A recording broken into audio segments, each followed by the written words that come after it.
Please be seated.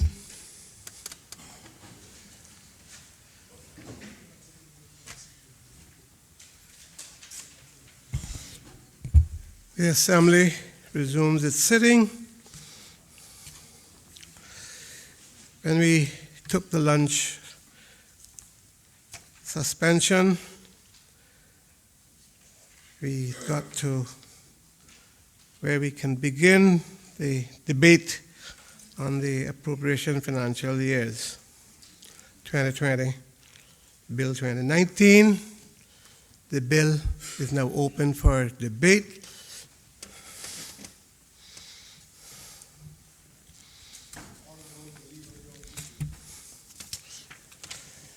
The Honorable, the Leader of the Opposition.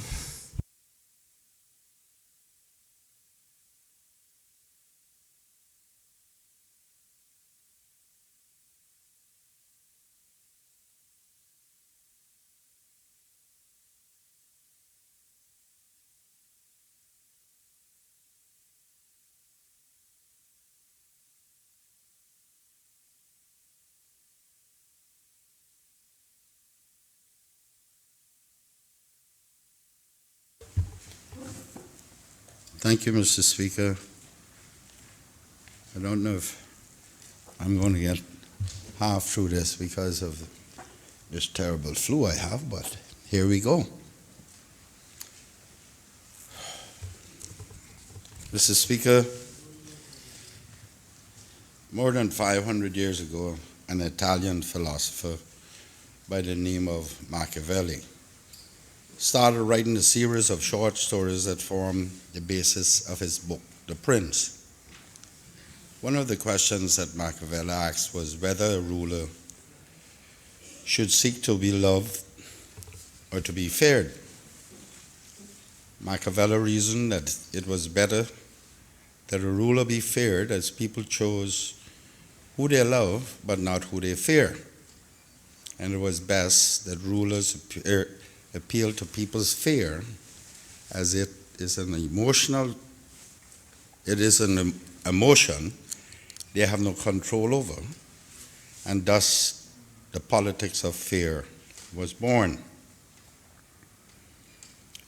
Over the last 500 years, leaders have chosen different ways to instill fear in people, whether by telling businesses that if they vote for a particular person, they won't get work permits, or by telling the elderly that if they vote for such and such a person, they would take away their benefits.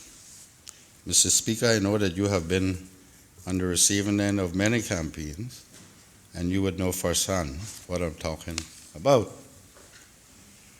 Mr. Speaker, a little over 25 years ago, I, like many other Caymanians, tuned in to listen to Nelson Mandela deliver his inaugural address as President of South Africa, completing his journey from prison to president.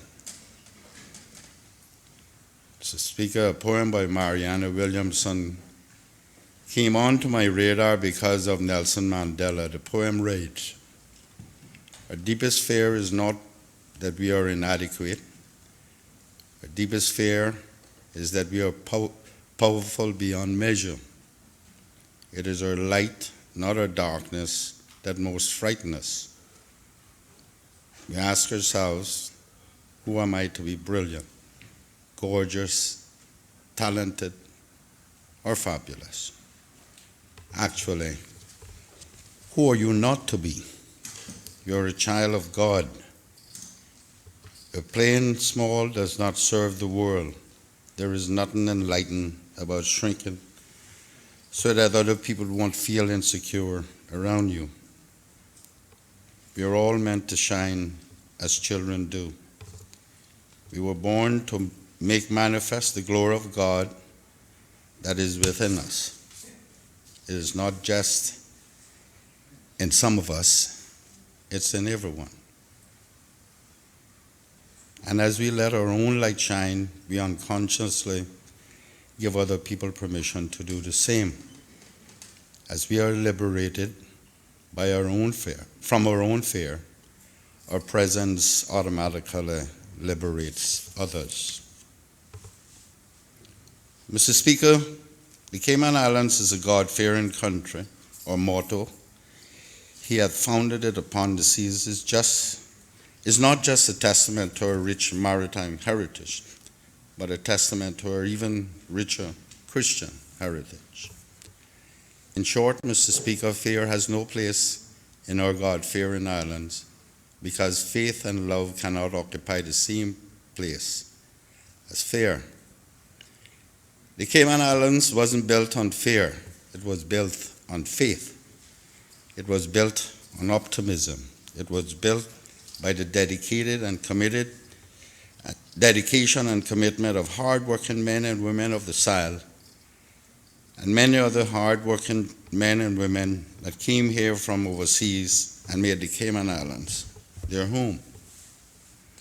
Mr. Speaker, my colleagues on this side of the House,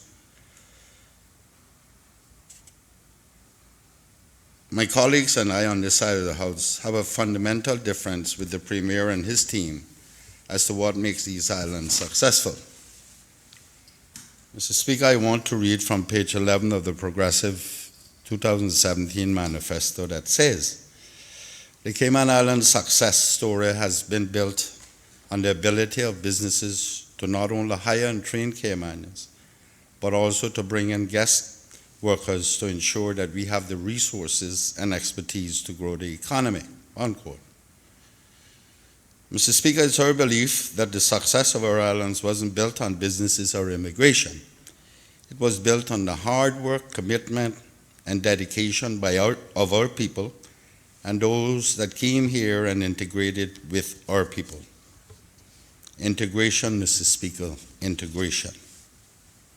It is to combine, to amalgamate, to incorporate, to unify, to consolidate, to merge, to fuse, to blend, to mesh, to assimilate, to include, to bring our people together. Mr. Speaker, it's time for us to stop using fear tactics and stop the fear-mongering on our people and start using language and start implementing policies that will bring Caymanians by birth and Caymanians by heart together to build our Cayman for the benefit of everyone. Mr. Speaker, I sat here like many others in this honorable House and listened to the Premier last Friday the 8th of November, wax lyrical on all of the supposedly wonderful things that he and his followers did and will do over the next 2 years, and I genuinely wanted to believe him. I really do, Mr. Speaker. I, like my colleagues and many other Caymanians, want the government to do well, as it will mean that the country is doing well. But what I can't look past, Mr. Speaker, is their track record. As my colleague from Bordentown West would often say, past behavior is indicative of future performance, and based on their past behavior, Mr. Speaker, I really don't expect them to perform. Mr. Speaker, the Premier all but admitted that the Auditor General report highlighting the shortcomings, deficiencies, and challenges in our education system is an indictment on his government, and I think his statement at least answered the question as to why he, a former Minister of Education, a ministry that he loved so much, never took that ministry since becoming Minister, Premier. Also, Mr. Speaker, I guess that the public now knows why the previous Minister of Education wasn't returned to that ministry. To quote from the Auditor General's report, despite education being a priority area and some medium to long-term planning being done by the Ministry of Education, there is no overarching strategy plan that sets out the goals and objectives and success measures, unquote. In short, Mr. Speaker, there is no strategy plan because there is no vision. And as we all know, Proverbs 29:18 tells us, where there is no vision, the people perish, but he that keepeth the law, happy is he. Mr. Speaker, the law is clear, the Constitution is clear. What isn't clear is the government's vision for this country. And despite all the grand announcements, and despite all the grand statements, and despite all the grand groundbreaking, the Premier and his followers have no track record of success, and all we in this House and the people in the streets are getting is lip service once again. But, Mr. Speaker, I accept that the Premier and his followers are entitled to their own opinions. But what they are not entitled to are their own facts. Mr. Speaker, here are some of the facts.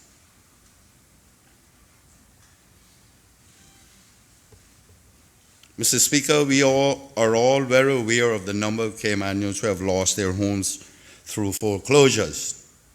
Yet this government has sat idly by and done nothing to introduce legislation to this legislature to bring relief to our people. That, Mr. Speaker, must make us pause and ask, what has this government done to demonstrate they are representing all the people's interests? Mr. Speaker, the other matter that requires attention is that of banks charging people to change their checks. We have discussed this matter for some time now. Indeed, Mr. Speaker, there are those of us who have personal experience with this matter, yet the government has not moved to have it discontinued. Mr. Speaker, when a bank takes $10 per week from someone who is making minimum wage, it adds up, and over a year, the person losing $520. Is this government not sympathetic enough to even care? Mr. Speaker, where is SEMA in these matters? Is SEMA not the regulator of banks? Who enforces the exchange of bills law? In the absence of a consumer protection law, we must turn to regulators to protect consumers from businesses. What has the government been doing? Sitting on their hands and hoping these issues go away? In respect of health care, the Premier admitted on Friday last that the health care insurance system that has been allowed to develop here is becoming unsustainable. Mr. Speaker, property insurance is also in that category, and again the responsibility of SEMA as regulators. What has this government done to give SEMA teeth to protect consumers? And I know, Mr. Speaker, the Consumer Protection Law bill has been circulating now as a white paper for quite some time. Mr. Speaker, the same ministry also has responsibility for fire and prison, and we see a failure of filling the top positions with Caymanians. Mr. Speaker, these two departments were always led by Caymanians. Mr. Speaker, I should be somewhat sympathetic here to the minister since she inherited these situations. Successive administrations and civil service leadership have failed to develop or own to take over these positions. Incidentally, these are not the only departments plagued with this problem. Public Works Department is going through the same woes right now. I know, Mr. Speaker, that someone will rise later and say they currently have Caymanians in training for these positions. Really now, what happened for all these years? How many other departments in the years to come will be in the same position? Excuses now are not or will not cut it. Mr. Speaker, I see my good friend, the Deputy Governor, smiling and And I know it's part of his responsibility. My only consolation to him is, if it is, that heavy is the head that wears the crown.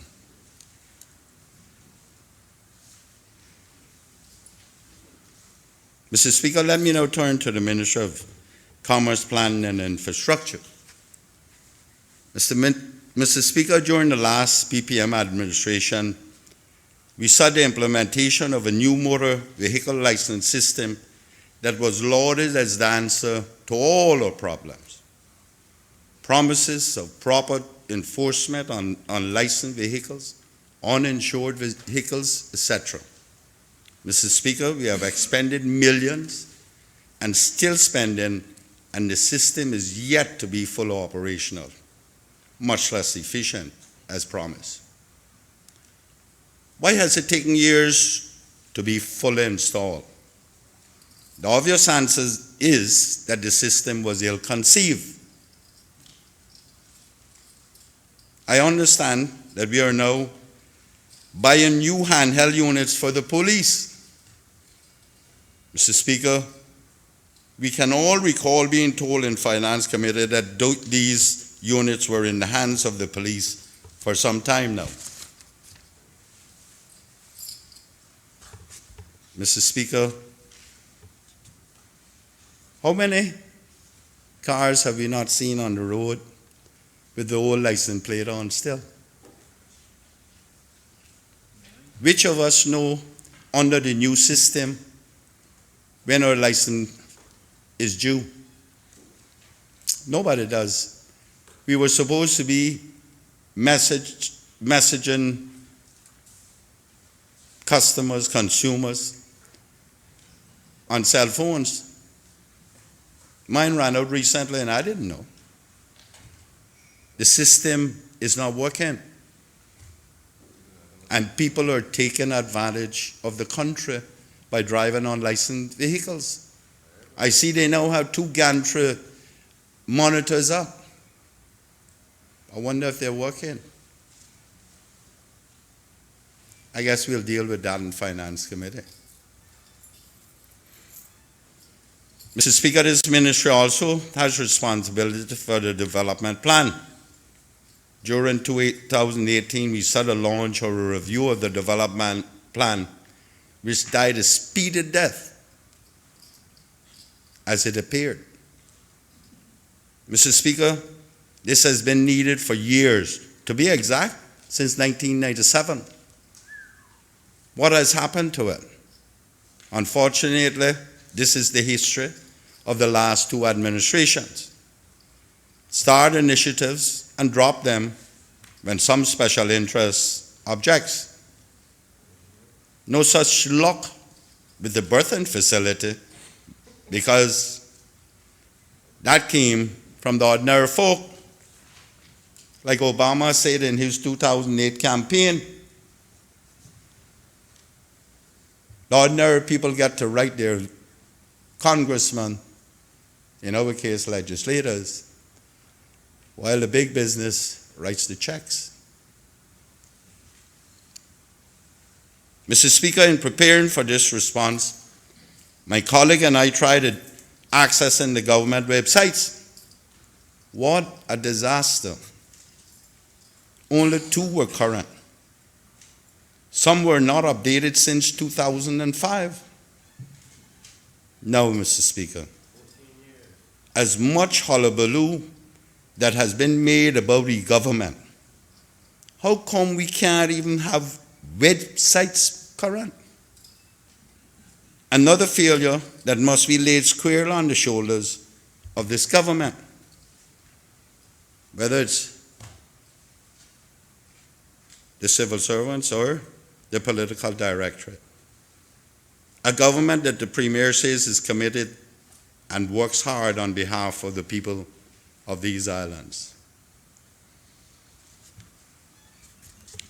Mr. Speaker, since the deregulation of the telecom industry, very little has happened to reduce the cost of communications.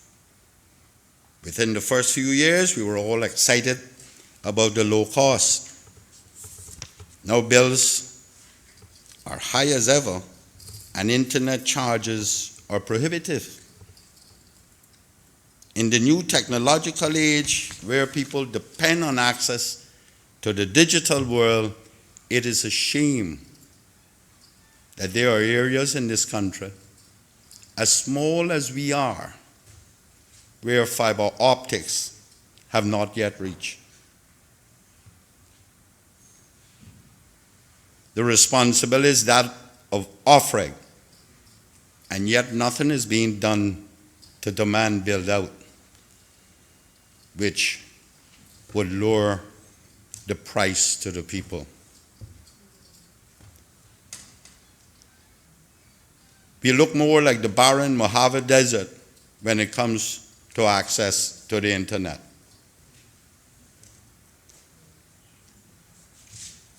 We have all heard stories of exorbitant roaming charges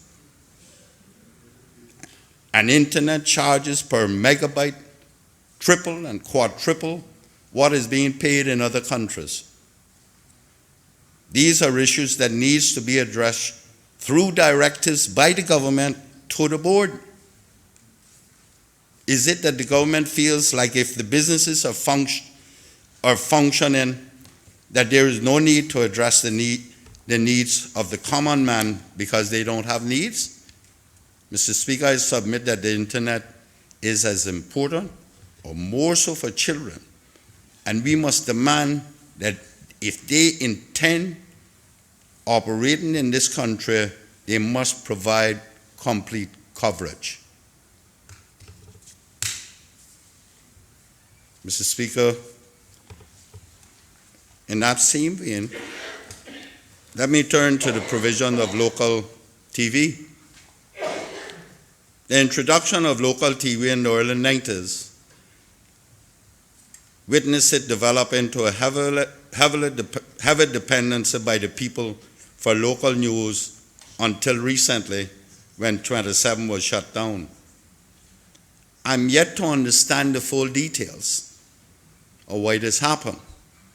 However, the government's response was the Premier to announce that his government was, and I quote, "The decision to close the station was one made by its owner on the basis that it was not commercially viable," the Premier stated, adding, "The government believes that a television station that produces and broadcasts local programs and news is a critical piece of Cayman's information infrastructure and will immediately begin exploring as to how the void created by the closure of Cayman 27 can quickly be filled," unquote. The government's response thus far has been to join with the local daily print newspaper. I again quote the Premier,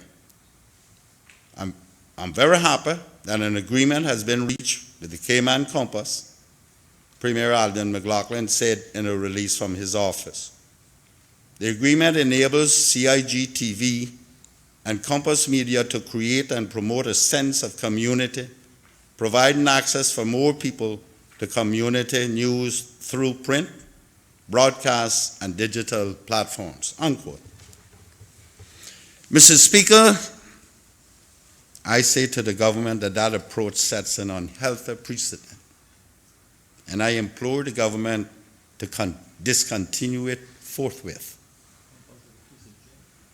It encroaches on freedom of the press. All governments, wherever they may exist, depends on the press for fair and unbiased reporting of the facts. So too does the opposing view. The appearance of this arrangement does not augur well with fair and unbiased press. Again, I call on the government to use its resources and influence to have this anomaly with local television service in this country corrected as soon as possible, especially now that we are in a referendum period.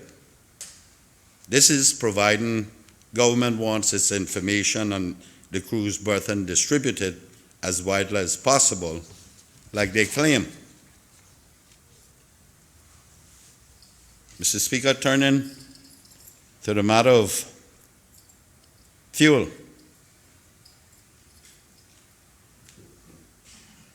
The cost of fuel plays a pivotal role in the cost of living. I question why the government has thus far not listened to advice given by many as to how to potentially address the high cost that is choking this country.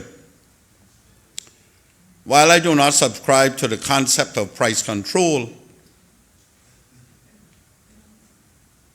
I nevertheless believe that essential commodities such as fuel must have some means of control to ensure pricing is reasonably based on world oil prices.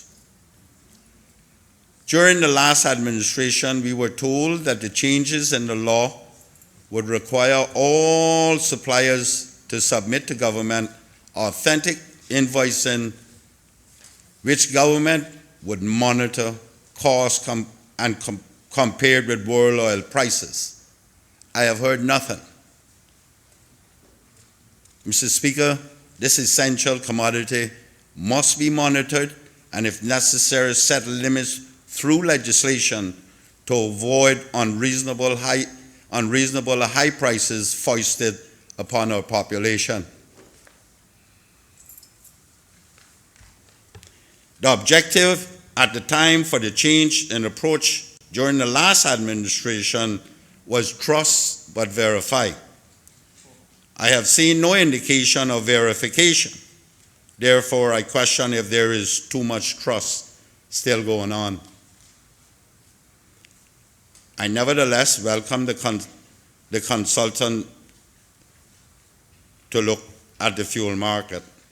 I trust that it will not take as long as the survey on the choice of color coding of hoses at the gas pumps took. I also welcome the Premier saying that if the oil companies do not respond positively, government will intervene. How many times have we not heard that sound bite? Yet our people continue to suffer. I trust that the Premier will personally follow up on that matter.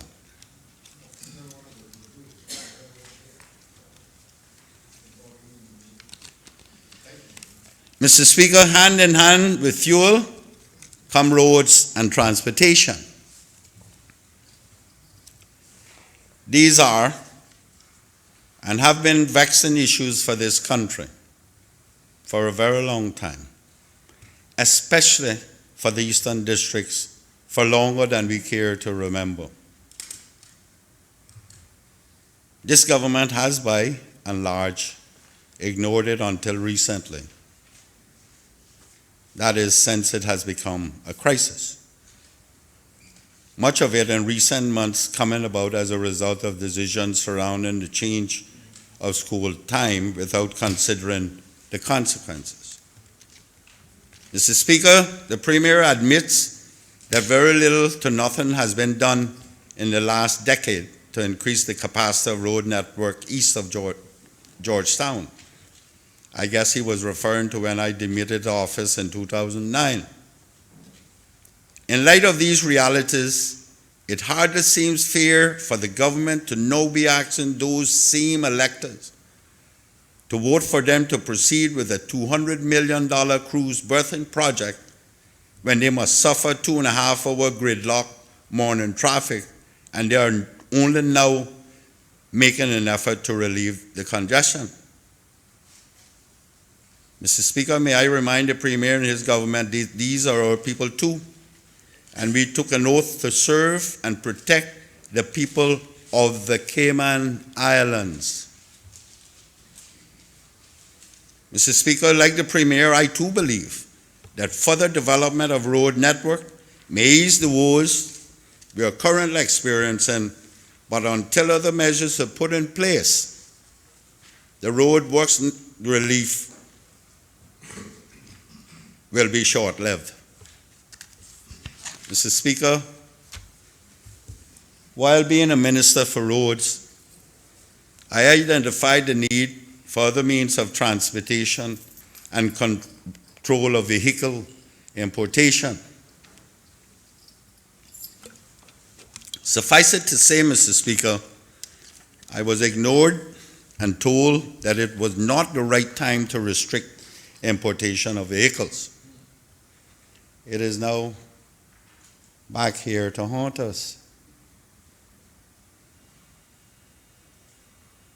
Mr. Speaker, in the absence of bold decisions on public transport, vehicle importation, driver education, enforcement of the traffic law, and the introduction of mechanism to control people's behavior, we will forever be in gridlock in this country.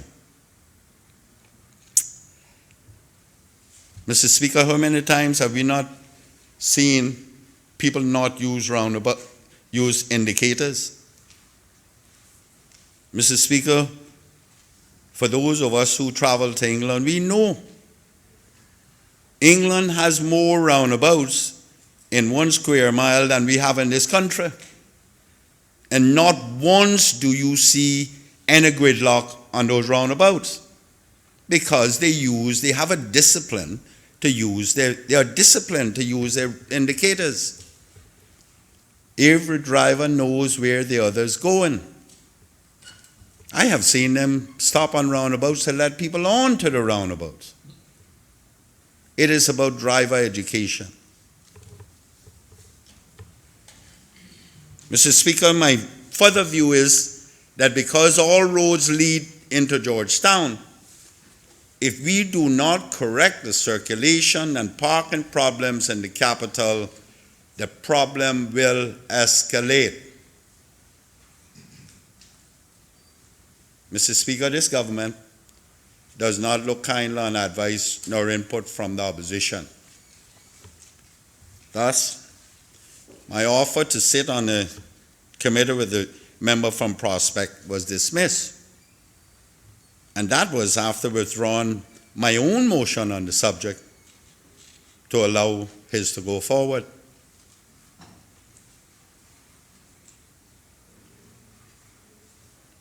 You know, Mr. Speaker, what amazes me is that many people I speak to on the street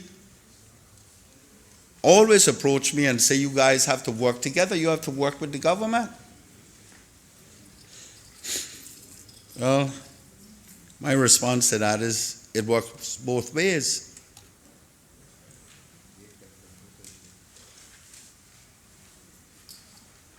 Mr. Speaker, let me go on now to the Minister of Public Finance and Economic Development. Mr. Speaker, I see a worrying trend developing within our country that left unchecked will result in disaster down the road.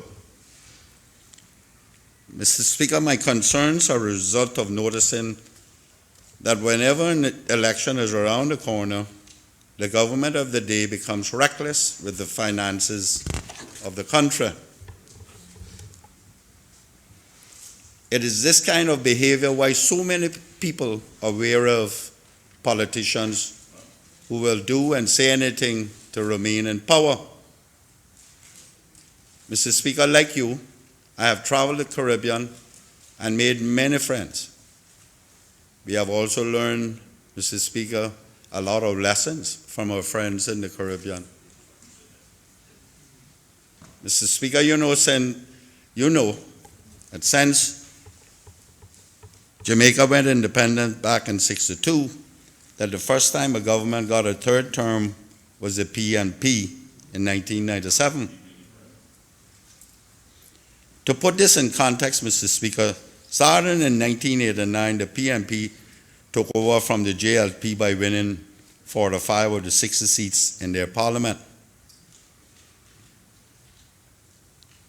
In the next general election in '93, the PNP increased the number of seats by winning 52 of the 60 seats. in Parliament. In the 1997 general election, Mr. Speaker, they lost 2 seats, but still won by securing 5th out of the 60 seats in the general election. Mr. Speaker, I move to the 2002 election in Jamaica. The Jamaica Labour Party was reorganizing themselves, and there were rumors that Bruce Golding was set to return to the JLP. Bruce was able to rebrand himself as a talk show host and increase his popularity with his message of reform. Mr. Speaker, with a re-energized JLP and PNP, the PNP wasn't taking anything for granted and went on a spending spree. Despite their best efforts at using state resources, the PNP lost 16 seats and only received 34 of the 60 seats in the Parliament. By the 2007 elections, Mr. Speaker, they were defeated by JLP led by Bruce Golding. The reason I'm telling this story, Mr. Speaker, is that the finance minister at the time of the 2002 election was Omar Davis. Minister Davis had built a reputation as a conservative minister. That's the reason many people were shocked when Minister Davis boasted of being fiscally reckless in the name of helping the PNP secure electoral victory. This behavior was then dubbed "run with it." Mr. Speaker, starting in 2005, the total capital spend here in Cayman for 2005 and 2009, 2004 and 2005 was $77.4 million. Mr. Speaker, I want you to remember that the country was rebuilding after Hurricane Ivan, but the total capital spend was just $77.4 million. I want to add, Mr. Speaker, that the total revenue for those 2 years was $765 million.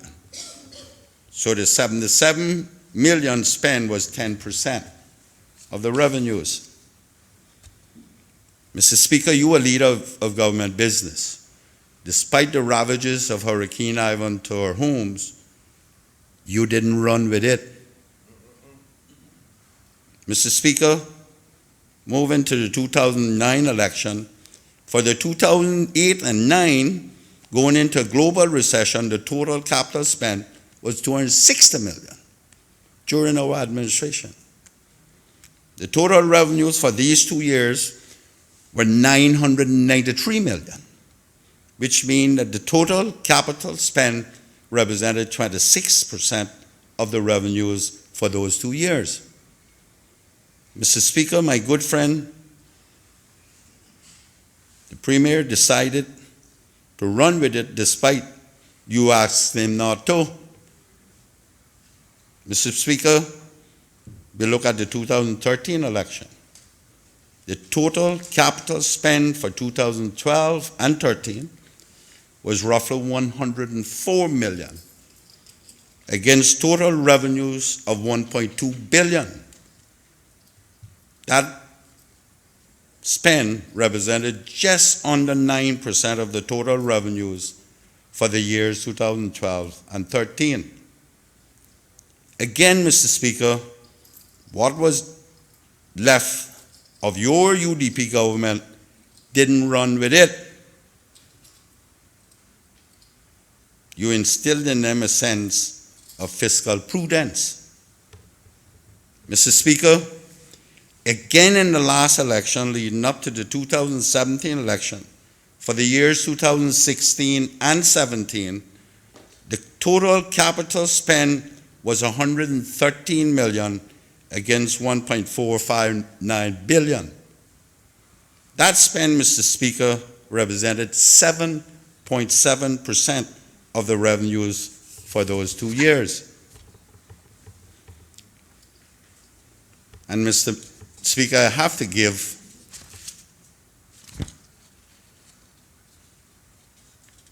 the previous Minister of Finance, Mark Archer, credit for being as prudent as he was, as the 7.7% was the lowest in the terms of percentage of revenues in the last 4 elections. Minister Archer didn't run with it.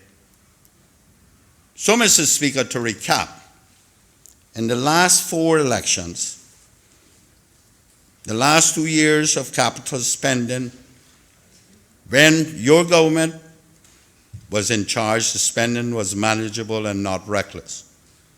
In the last 2 years prior to the last election, when Mark Archer was finance minister, the spending was the lowest in terms of percentage in the last 2 years. The only time in the last 4 election cycle that the spend was reckless and out of ordinary was when the Premier embarked on his grand plans for those schools that still remain unfinished. I was a part of that one.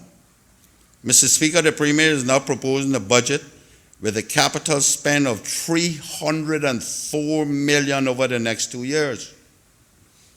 That will represent more than 18% of the forecasted revenues over the next 2 years.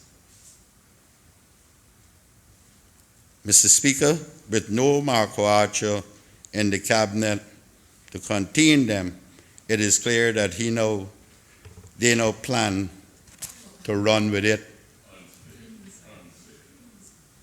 Mr. Speaker, the $304 million over the next 2 years is almost $20 million more than we spent in the last 5 years. The Premier is on his way out, and I guess he has decided he's going to leave some grand legacy, so he must be going to run with it. No wonder this government has to depend on outsiders to build their port. If the port was included, that would be more than $500 million, or $500 million over the next 2 years. Mr. Speaker, I actually owe Minister Davis in Jamaica an apology. While he may have run with it, this government is sprinting with it. Mr. Speaker, I should caution the Minister of Finance that many have held that position, held that seat, and the people decided that they were the ultimate owners.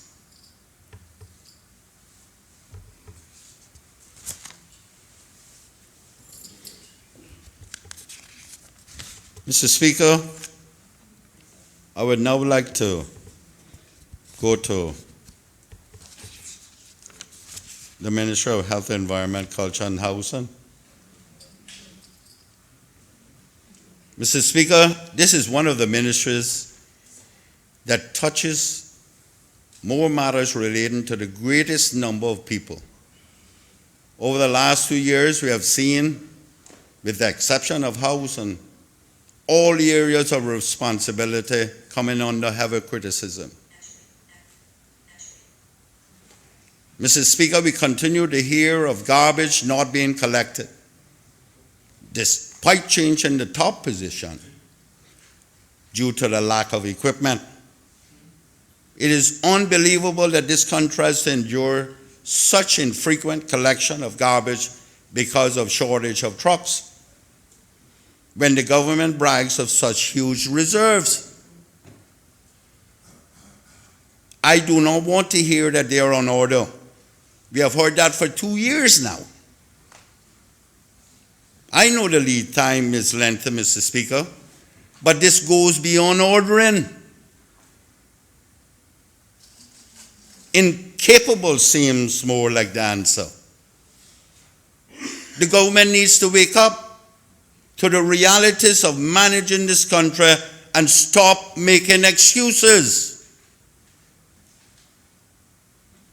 What's wrong with them using dump trucks to go and pick up the garbage? it is at a premium cost, but when you do not have the equipment, you use something else. Mr. Speaker, we go on, we see the Department of Environment and the National Conservation Board in serious conflict with the government on how the environment should be managed. There seems to be no light at the end of that conflict. The government's answer was to announce a review of the National Conservation Law.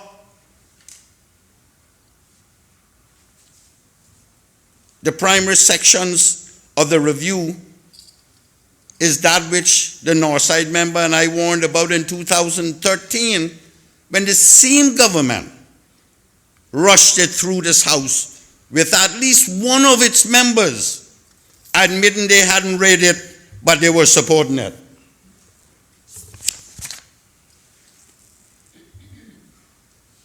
Is this the same government the Premier claims is running smooth as silk and getting things done in the interest of the people? I don't think so.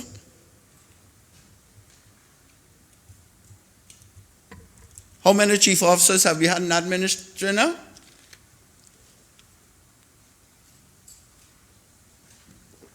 More than you can count on one hand.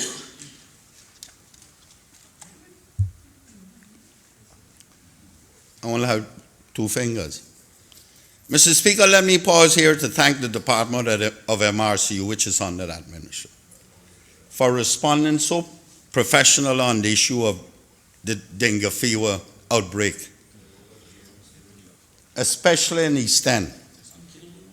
The director and staff worked tirelessly to get control of the situation, with the director even attending an information meeting at my request. Mr. Speaker, I must tell you, we should all be briefed by that director because I learned things that I didn't know that night in East End. And there were some 75, 80 people there as well. So it was well attended, well received, and I watched them. I don't even know their names, but I know some of them are from Kimmelbrook, at least one. And they are there night and day, and there is good response coming from the people of East End. Mr. Speaker, this government committed to having a resolution for the waste management since taking office 6 years ago. The Premier now announces that they're on the way to that solution after admitting that at times it seemed impossible. Mr. Speaker, what is interesting about the Premier's announcement is that they have now decided to cap the dump. The initial solution was remediation. It will be interesting to know how the legacy will be addressed, because that's for a lifetime and it's extremely expensive. I want to know, the least we need to know is how that is going to be addressed.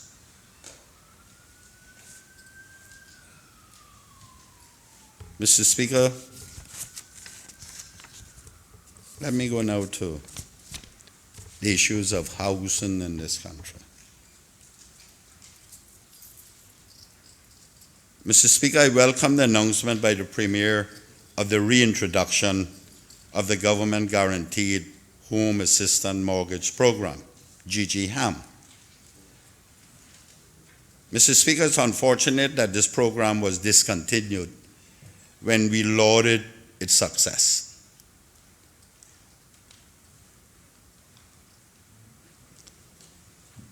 But Mr. Speaker, you know,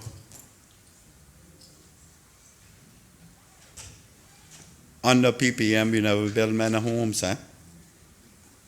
There weren't many homes built. 2005, 2009, we didn't get one bill. Couple were built under the GGHAM. And and on your own property. Mr. Speaker, I now wish to pause here and thank the chairman of the Housing Board for his leadership, especially since changing some of those members, because they were a millstone around his neck. Mr. Speaker, that is Mr. Tony Powell. Since he took the chair, he has built 6 homes in East End and preparing to commence construction on more.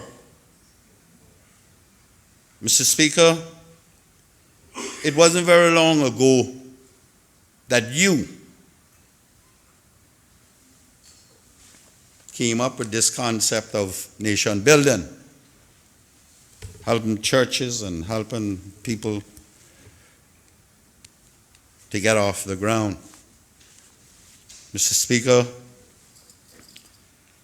housing is an essential part of nation building. And if a government does not take leadership role in assisting those who otherwise do not qualify through the usual process, then our nation will suffer.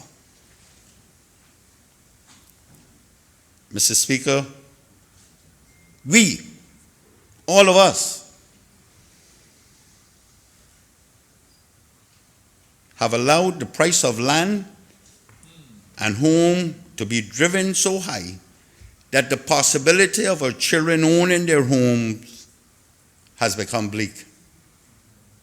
Mr. Speaker, when I was growing up, it was an expectation that I would have a house. It was a requirement from my father, but the opportunity was there. He knew that if I worked hard, I could go out and buy a little piece of land and work slowly on getting the house. Mr. Speaker, that's almost gone for our children.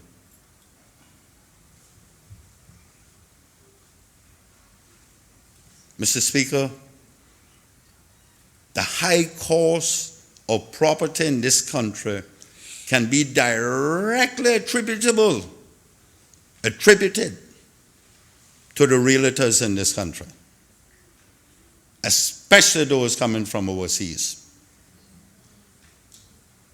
Mr. Speaker, someone needs to explain to me how people can come to this country as cooks and become multi-millionaires in such period of time after becoming realtors. Not enough Caymanians are going into that industry, Mr. Speaker.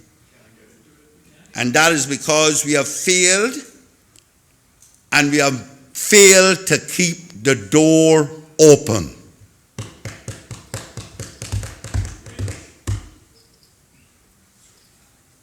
Mr. Speaker, the latest money-making exercise in that industry, as I understand it, is that the realtors are now doing conveyancing. Mr. Speaker, I wonder what else will be taken away from our struggling attorneys in this country. Mr. Speaker, all we need to do is look at how many notary publics have been issued over the last few years. And we know where they're going. To the realtors. You know, Mr. Speaker, and my good friend from Kimon East knows that I have a lot of time for her. And I will address that. But Mr. Speaker, she knows that what I'm about to say is true. For years, the reason education has not been given its rightful place as a priority, all we have ever done is pay lip service to it, is because, Mr. Speaker, this country could not survive without the human capital with the expertise. So it was easy. We went out and grabbed it and bring it in. Then it becomes a vicious cycle. We don't need to educate anymore because we already got the resources, the capital, the expertise. We allow those people to stay here for 9, 10 years, and it further compounds our belief that we don't need to educate our own people. They become Caymanians, so then we got Caymanians that are educated. Mr. Speaker, I will speak on education a bit, but we will get to the Minister of Education. Mr. Speaker, one area that I really want to talk about here is that of air parcels. Mr. Speaker, the government recently amended the law to fulfill an agreement with the Dart conglomerate to allow air parcels over the highways along West 7 Mile Beach. Like in 2017 during the budget debate, when I suggested the government look into developments that transfer the land in a strata, and the government were losing money on the completed value of the property. And this government brought a change, albeit they postponed the enactment of the legislation until January 1st, 2020.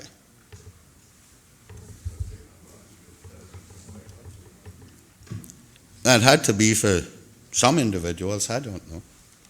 I'm again proposing that the provisions for your parcel be extended to residential zones, in particular low density.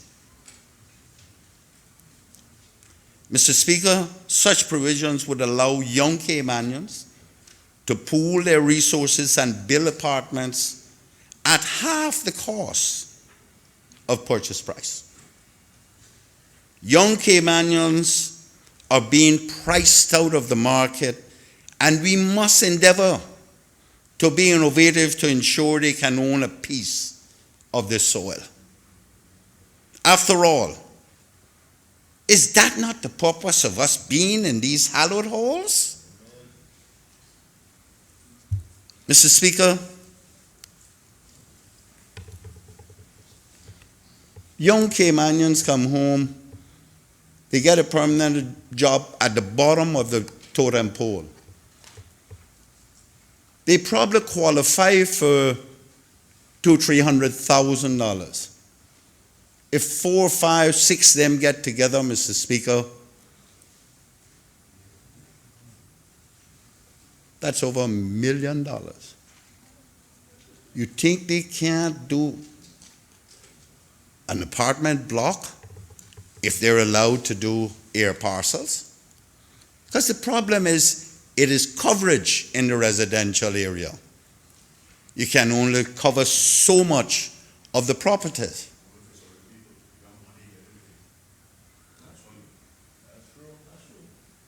They make variances for people on the side, their setbacks, but young Caymanians are not going to get that. And Mr. Speaker, if they can go up, just like they're going to make Dart go up, they can go up too. 5, 6 of them get together, and they can build same footprint, if it would be a single family home, and you go straight up, and they build apartments, they put a little elevator on it, and in 10 years, they would have paid off for it, and it's worth $1 million on the market again, having only paid $200,000-$300,000 to get it built.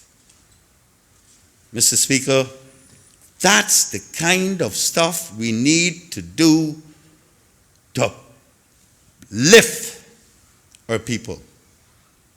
Mr. Speaker, the child that is coming home nowadays out of university, he is going to have to spend time with his parents for an extended period of time.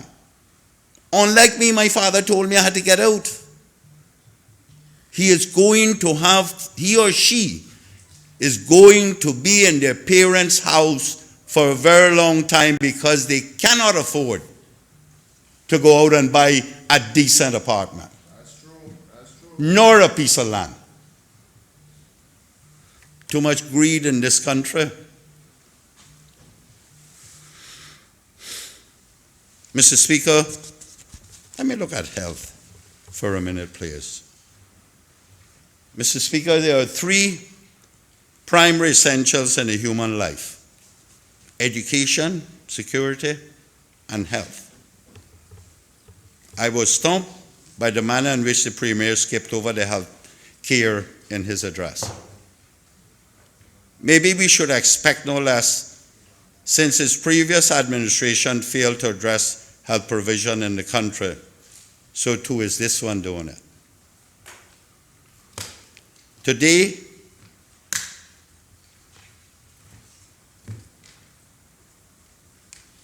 Mr. Speaker, when the hospital was built in the 90s, our population was around 30,000 people. Today, that has at least doubled, and we have not kept pace with the ever-growing needs of healthcare. There's nothing wrong with the professionals at the hospital. Their problem is they are overwhelmed.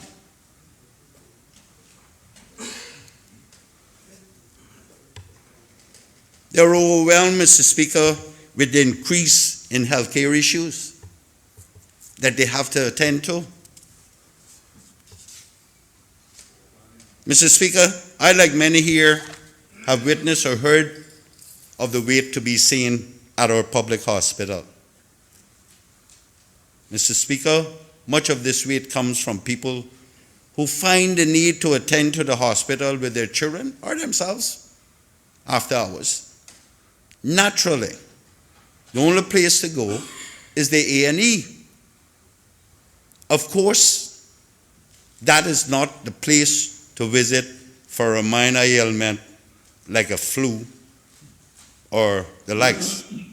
But alas, Mr. Speaker, people have no choice. General practice clinics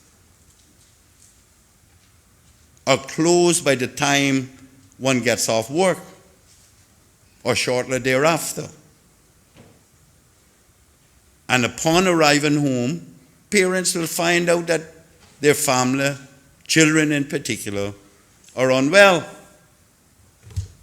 Mr. Speaker, I have witnessed people wait up to 6 hours before being seen through no fault of the doctors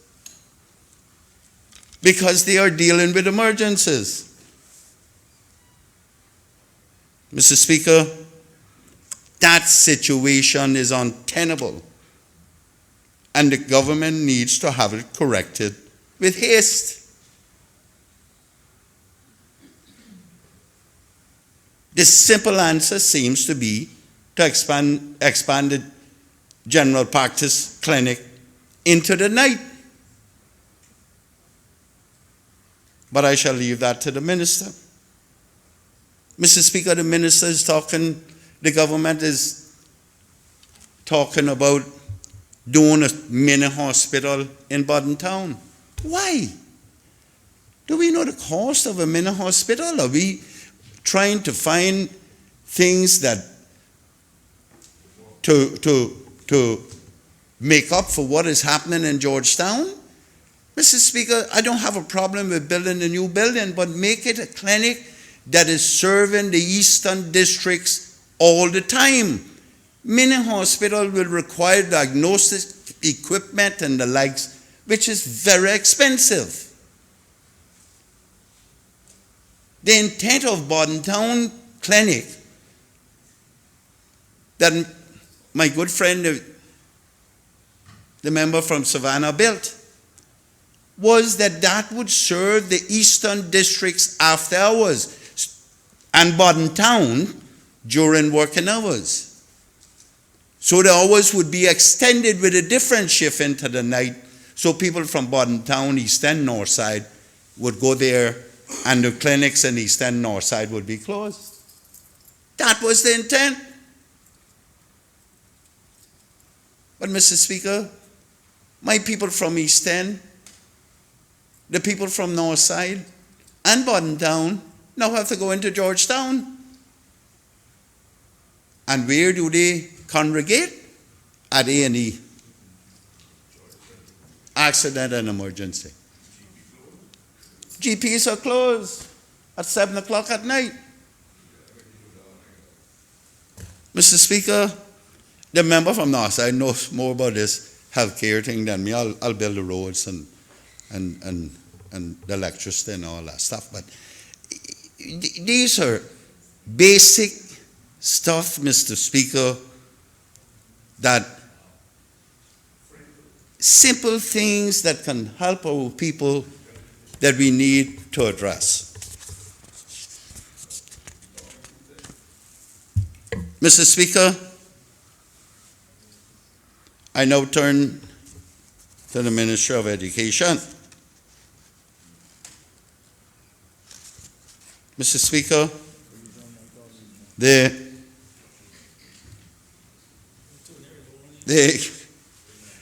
Premier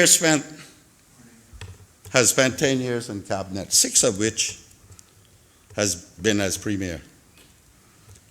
Despite his protestations during his first period in Cabinet that his convictions were firmly rooted in education because of his ancestral legacy, he has failed to provide the necessary resources for not one, but now 2 ministers to properly develop a system in a timely manner to improve our education system.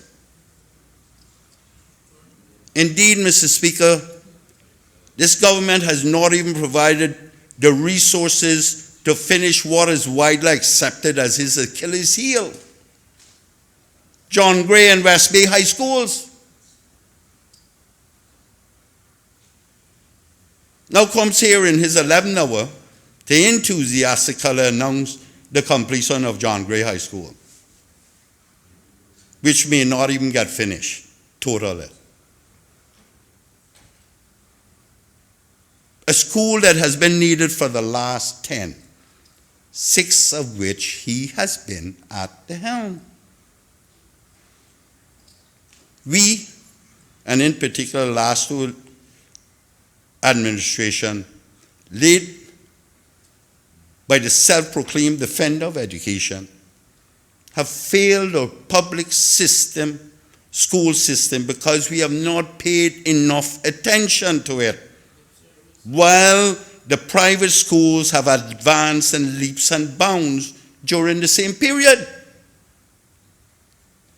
Mr. Speaker, it's not me saying this. ESO has said so in their figures. Private schools have gone up. Government schools have gone down. Why do you think that is? People are taking their children out of public school and going there. Mr. Speaker, we should be ashamed ourselves. Considering that they are, with the exception of a very few in here, in these hallowed chambers, we were all educated in the public system. For whatever it's worth, we were educated in the public system. Mr. Speaker, there is some hope. We have a minister that is kind of bold. You gotta be careful with her. But I hope she doesn't suffer the fate of others who have been bold with their innovations. I hope not. Mr. Speaker, there is more hope for our Caymanian children. The Education Council is made up with some very strong members of our community. and given the chance, can start to set the public education on a solid footing for the future. That is, Mr. Speaker, if they do not become frustrated with the lack of support. Mr. Speaker, we know how it works in this country. There are very few people who are willing allies of change. And that's the kind of support I'm talking about. Not from the minister. Mr. Speaker, I look forward to them bringing legislation to this honorable House for the devolution of responsibilities for the schools. I don't know if that'll ever happen. I hope the minister is bold and fresh enough to bring it. I really hope she is. I know, given half a chance, she will. But I don't know.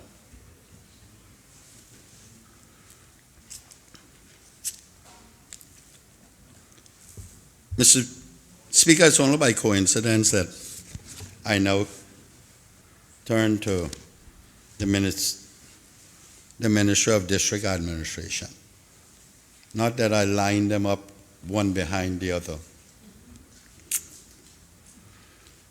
So, Mr. Speaker, it would be remiss of me if I did not touch on some of the major responsibilities of this ministry also. Mr. Speaker, I do not wish to go back to the debate on the cruise berthing project, but I must point out that yesterday I was copied on 2 letters of judicial review, letter before action. Mr. Speaker, these new developments put a new spin on this project, and by extension, the referendum that is scheduled for December the 19th. I do not know the intent of the government's response, but I do know if either of these are successful, then we will see for the very first time, I believe, the first government in history with so many JRs against it. This, Mr. Speaker, is a result of this government's mishandling of this matter. Arrogance by the government and the dismissal of the people. The government has no one to blame but themselves. People are prepared to put their money up to fight the government. Mr. Speaker, what a sad day in our country.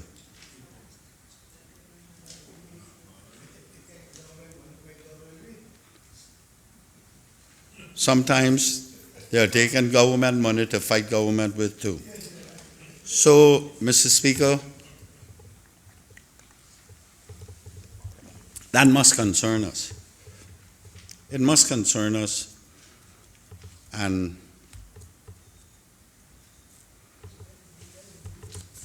it is worrying. Mr. Speaker, one of the issues that I'm most concerned about that dock is not the dock, it's the complaints coming out of the port. Complaints about staff morale and working conditions. And it's the cargo, not the berthing, the cruise berthing. Mr. Speaker, I don't know if what I'm hearing is correct. But Mr. Speaker, I can tell you this, that I don't think we understand the importance of stevedores and truck drivers from a cargo port. I don't think we understand the importance of them. Maybe I do because of my many years to sea. Mr. Speaker, that's the lifeblood of this country. we can bring in some essentials on airplane, but it drives the cost up. It's too expensive. Shipping is still the preferred method to keep the cost of goods down. Despite not many Caymanians being out to sea, I don't know if they're in it now. But in the day when we were out there, it is shipping. And God forbid something happens at that cargo port with that staff. God forbid. You get them and a friend sit down there and they strike on the dock. Who are going to operate those cranes? Who? Mr. Speaker, and the people that I see that are operating these cranes, they're young kids. Young Caymanian kids. I was shocked to hear some of the names out of your constituency, Mr. Speaker.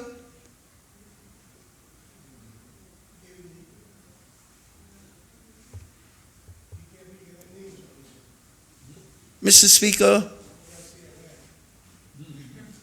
there is one that was fired without any reason because the acting director thought that he was causing a sick out or a strike or something. Why do we do our own young Caymanians this? And Mr. Speaker, no one is looking into it. No one, I don't even know if the minister knows. It's sad. It's really sad.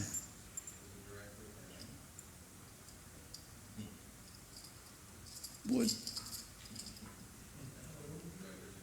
That's what I'm saying. I don't know why we kill our own. Why? That's precisely what I'm saying. The director is Caymanian too.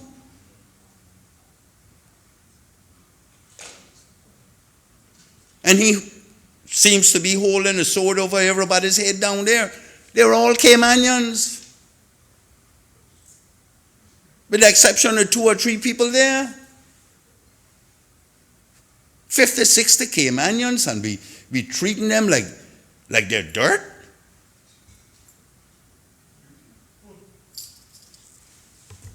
Mr. Speaker, you would have to hear the horror stories.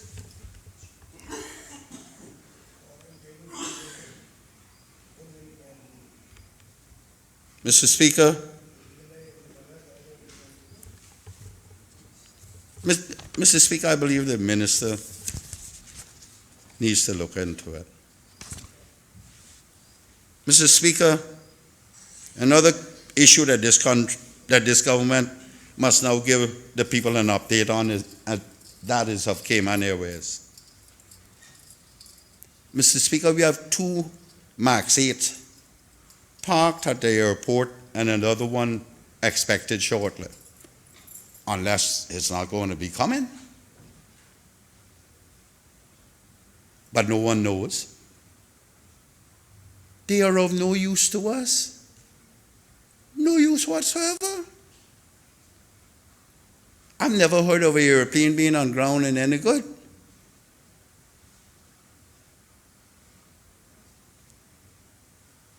Mr. Speaker, the government has yet to tell the people the full details on the contract and our obligations while they sit on the apron. Are we paying upkeep? Are we still paying lease payments? I don't know. The public does not know. What is the latest on the future of these aircrafts? Nobody knows. Yet each one of those aircrafts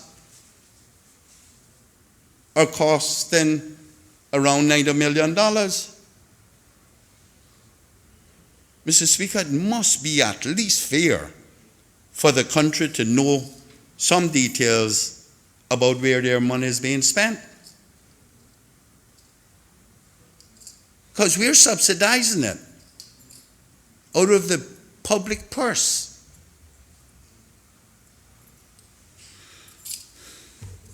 Mr. Speaker, I think it's something that needs to be done.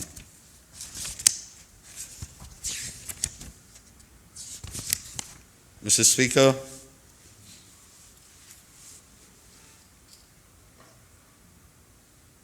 I want to try to close off here now, Mr. Speaker. Mr. Speaker, the government, in the words of the Finance Minister, is going to carry out a hugely ambitious capital project over the next 2 years. For those who did not hear him well Friday last, that program amounts to $182.6 million in 2020 and $121.4 in 2021. What an impressive announcement. Mr. Speaker, what amazes me is that the official opposition was not even notified of anything. And Mr. Speaker,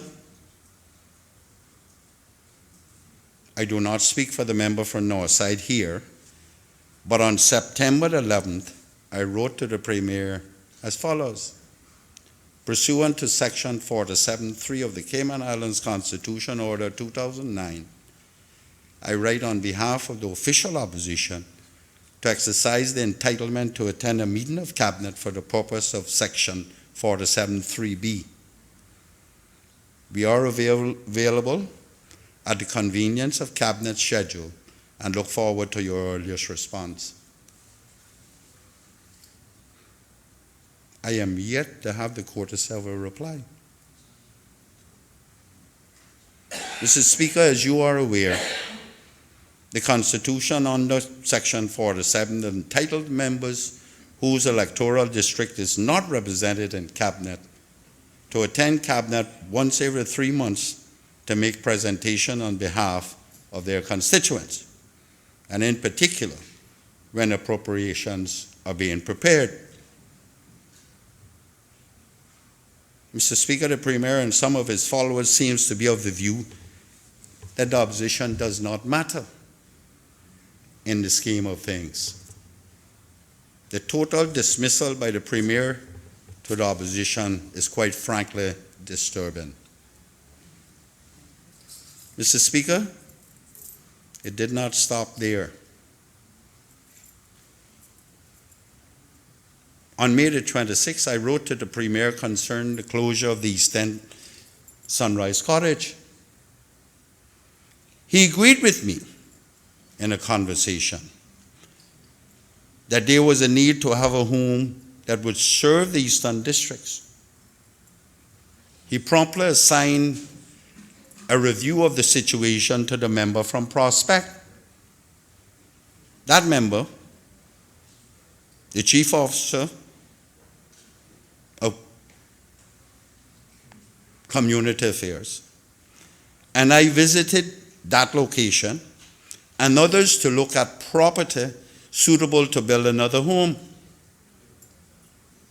Yet, Mr. Speaker, as I look through this impressive capital investment, I see no mention of it. If it is hidden someplace, I welcome such information. Mr. Speaker, these are our people too, you know. These are the people of this country, Mr. Speaker. And it is fair that they share in the distribution of the resources of this country. Mr. Speaker, my only hope is that the member from Baden Town East, the Minister for Health, has intervened on this matter because the home in East End has served his constituents well in the past.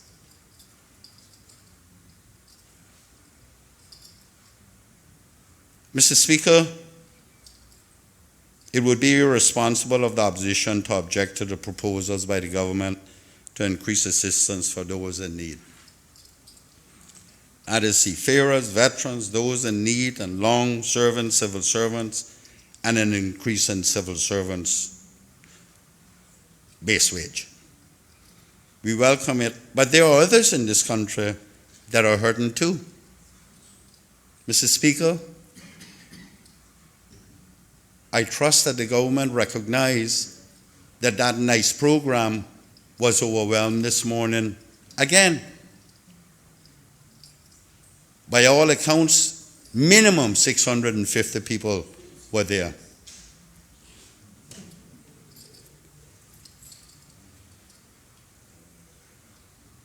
Mr. Speaker,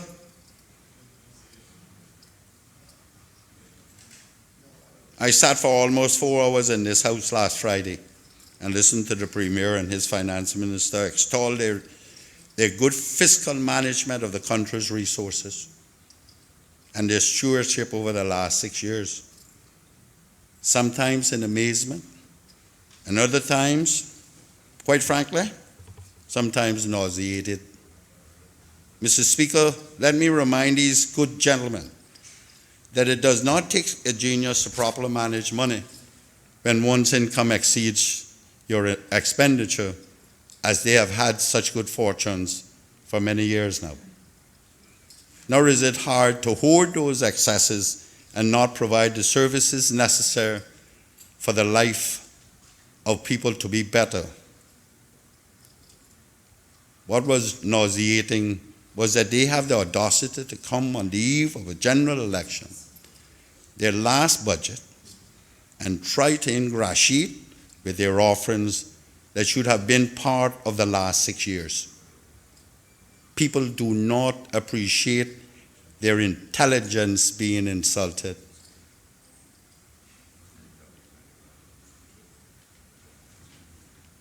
For 6 years, the Premier has not paid attention to the people of this country. The people rejected that type of behavior by his government at the polls in 2017. Yet we, and I mean we as legislators, put him back in place to do the same thing to them again.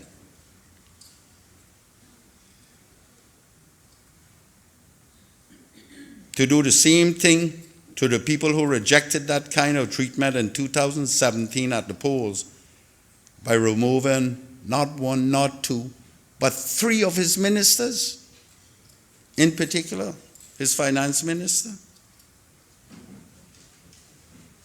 Yet we decided that the people were not weary enough, so we were going to saddle them with the same thing for 4 more years. I guess we never learn. Mr. Speaker, people are becoming insensitive to this type of governance. They are very aware that whenever government policy or policies are not viewed or accepted with open arms, the government comes with cash in hand to appease them. Mr. Speaker, people knows what is being done, and they do not like being made fools of or taken for granted. This is not what the people want. If this is good, their idea of good stewardship of the country, they are mistaken. Mr. Speaker,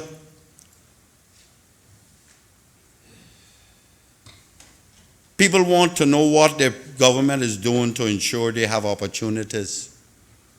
They want their government to ensure there is equality in their country.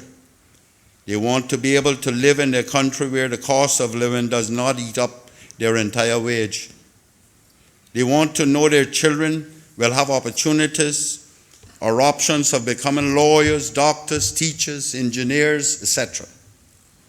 They want to know that their children, after spending years of study and making the necessary sacrifices, that they can come back to the country of their birth and hang their shingles here and not depend on them, their parents, to survive.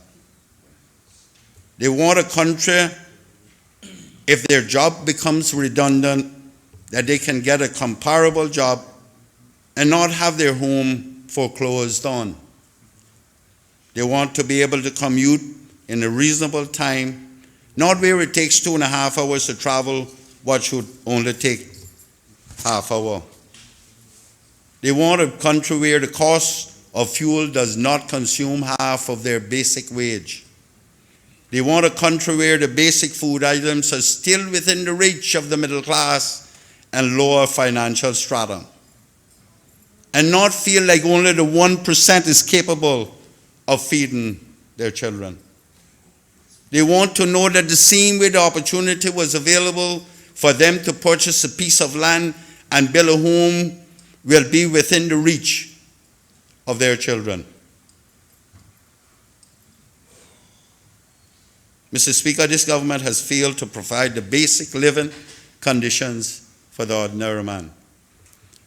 I'm not here to decide if that is because they are out of touch with the ordinary man, or is it that they are not capable of understanding politics and the ultimate responsibility of a government. A government cannot deprive the people of the most basic requirements and just when an election is around the corner, come bearing gifts and they hope will get them re-elected. Throughout the tenure of this government, it has become obvious that the objective has been to cater to the select few with the hopes that the results will be trickle-down economics. Mr. Speaker, that economic model did not work for the great America, and it is not going to work for us. It has long been considered a failed model. This government, in the meantime, has collected the taxes of the people and hoarded them with the intent of distributing them prior to the upcoming election. One thing I know for sure, and that is that someone will pay the ultimate price for all failed policies. Mr. Speaker, the next one coming up on the radar is the Legal Services Bill.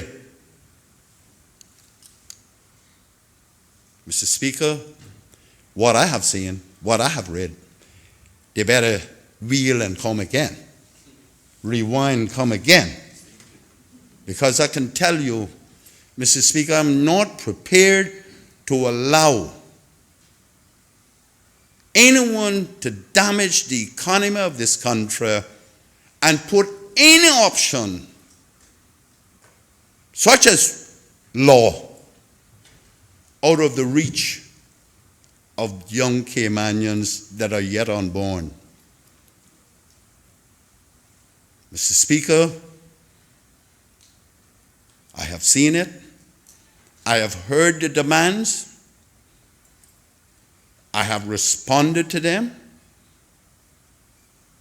And Mr. Speaker, when they are ready to talk, because it is a necessity to have an updated legal practitioner's law, whatever you want to call it.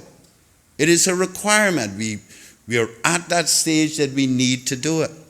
Mr. Speaker, I am not going to subscribe to it at the expense of the unborn children in this country, much less the ones that are here. That's not going to happen. That's not going to happen. And just like I stood against the other failed piece of legislation that was being brought here under the Legal Practitioners Bill, I will stand against this one. Too many times we have gone and thrown ourselves, the baby out with the bathwater.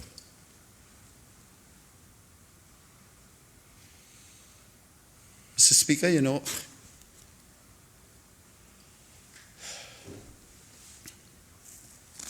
It's bad enough.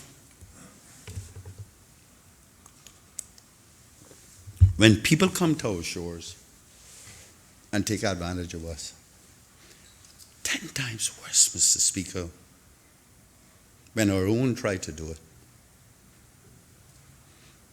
Those that we buck out our toenails with, and they try to take advantage of us. Oh, for the days of Macney McLaughlin and men of those days that were built of steel and convictions. And my father and farmer and all those. Oh, for those days to come back when men would stand and deliver and care not what else happens, but know they were in defense of their country and the future of their country. Mr. Speaker, there are those of us who do too, but there are many out there that don't. Well, women too, yeah. Well, the women carried all the burden in them days. Them men only went out to fight to defend the country. Mr. Speaker,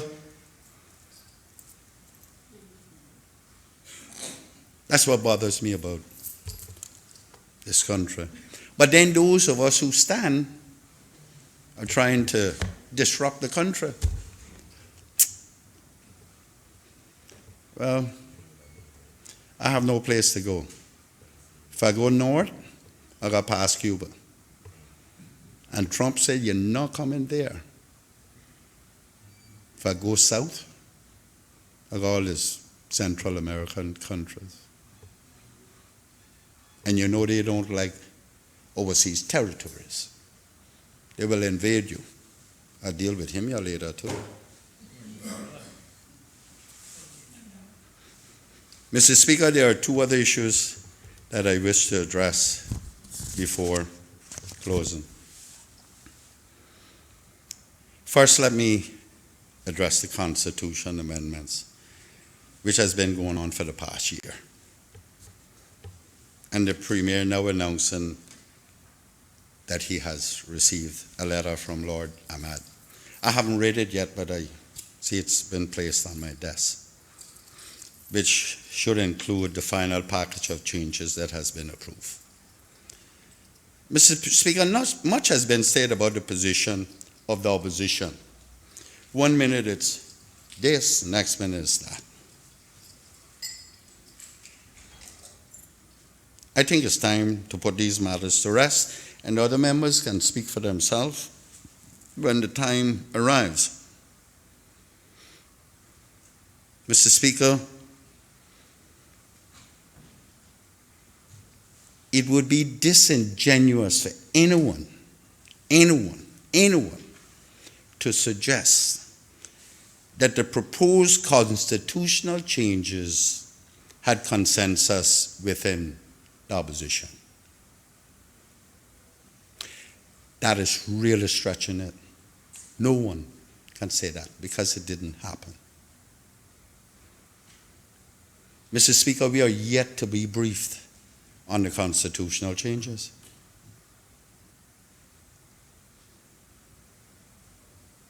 On the details of what was agreed. Mr. Speaker, I should record here that it is not the fault of the former leader of the opposition. He set a date for a briefing, but other events overtook that opportunity. I should also record here that in May, in response to the Premier's congratulatory letter, wherein he offered to give me briefings on the talks, and which I accepted. This is in writing. But I am yet to receive a reply from the Premier. Mr. Speaker, like Castro said, you may paint me a devil, but be objective about it. And I know I'll pull out letters on you. Mr. Speaker, that is the truth about the opposition's involvement in that constitutional talks, and in particular, my involvement, sir. Now, if anyone wants proof, I can provide that. You don't have to believe me, I will provide it.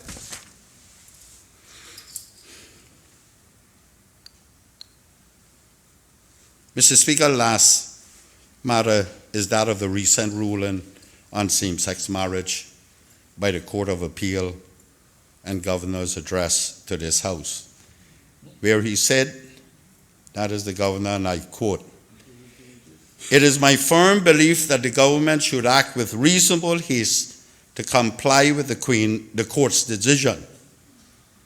As Governor and representative of Her Majesty the Queen, it is my strong wish that, despite strong beliefs and opinions, everyone in this honorable House treats everyone with courtesy, dignity, and respect," unquote.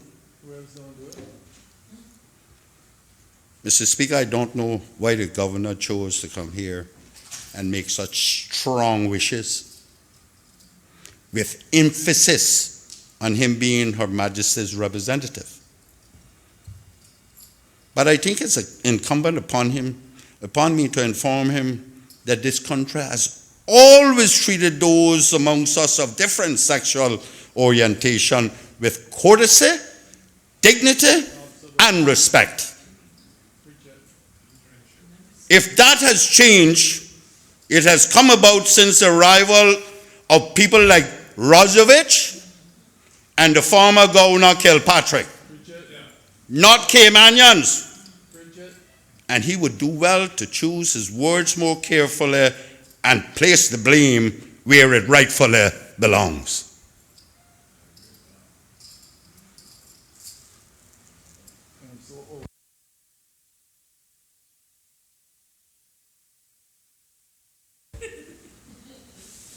Mr. Speaker, lastly, I would like to thank my colleagues in the opposition for their assistance in helping me prepare this response and their trust in me to deliver it on their behalf. Mr. Speaker, I know at times I've always been pointed and to the point, right on mark sometimes. Sometimes I think the Attorney General tell me I'm frankly brutal or something. Brutally honest or something like that. Mr. Speaker, I understand that. I do. But then my view is if I'm not frank and I'm not honest, then you won't know what's on my mind. And you may worry tonight about it. Mr. Speaker, two things I understand. Couple things, three things. One, you're not a friend unless your friend defends you in your absence. That's friendship. Two,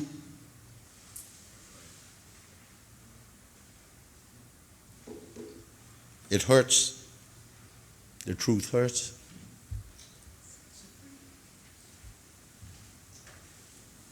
But the truth liberates too.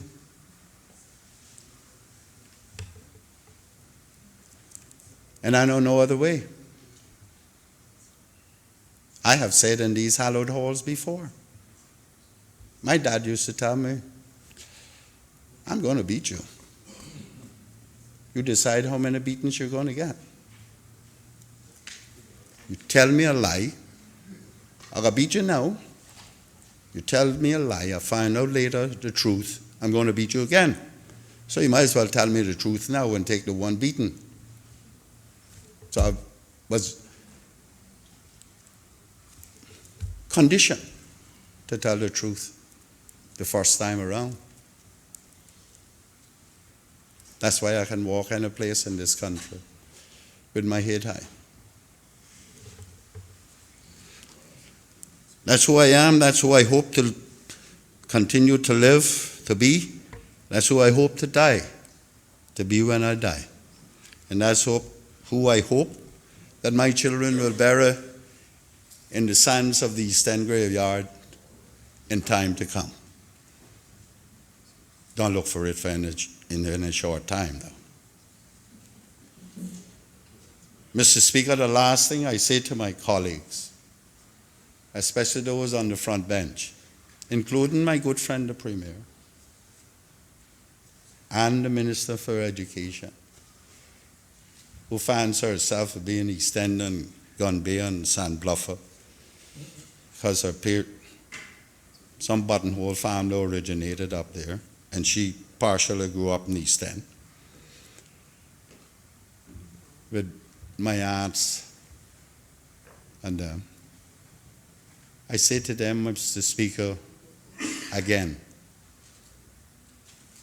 heavy is the head that wears the crown. Thank you, Mr. Speaker.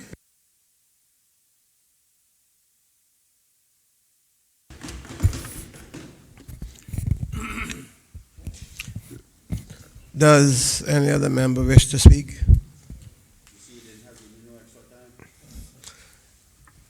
The Honorable, the Deputy Premier.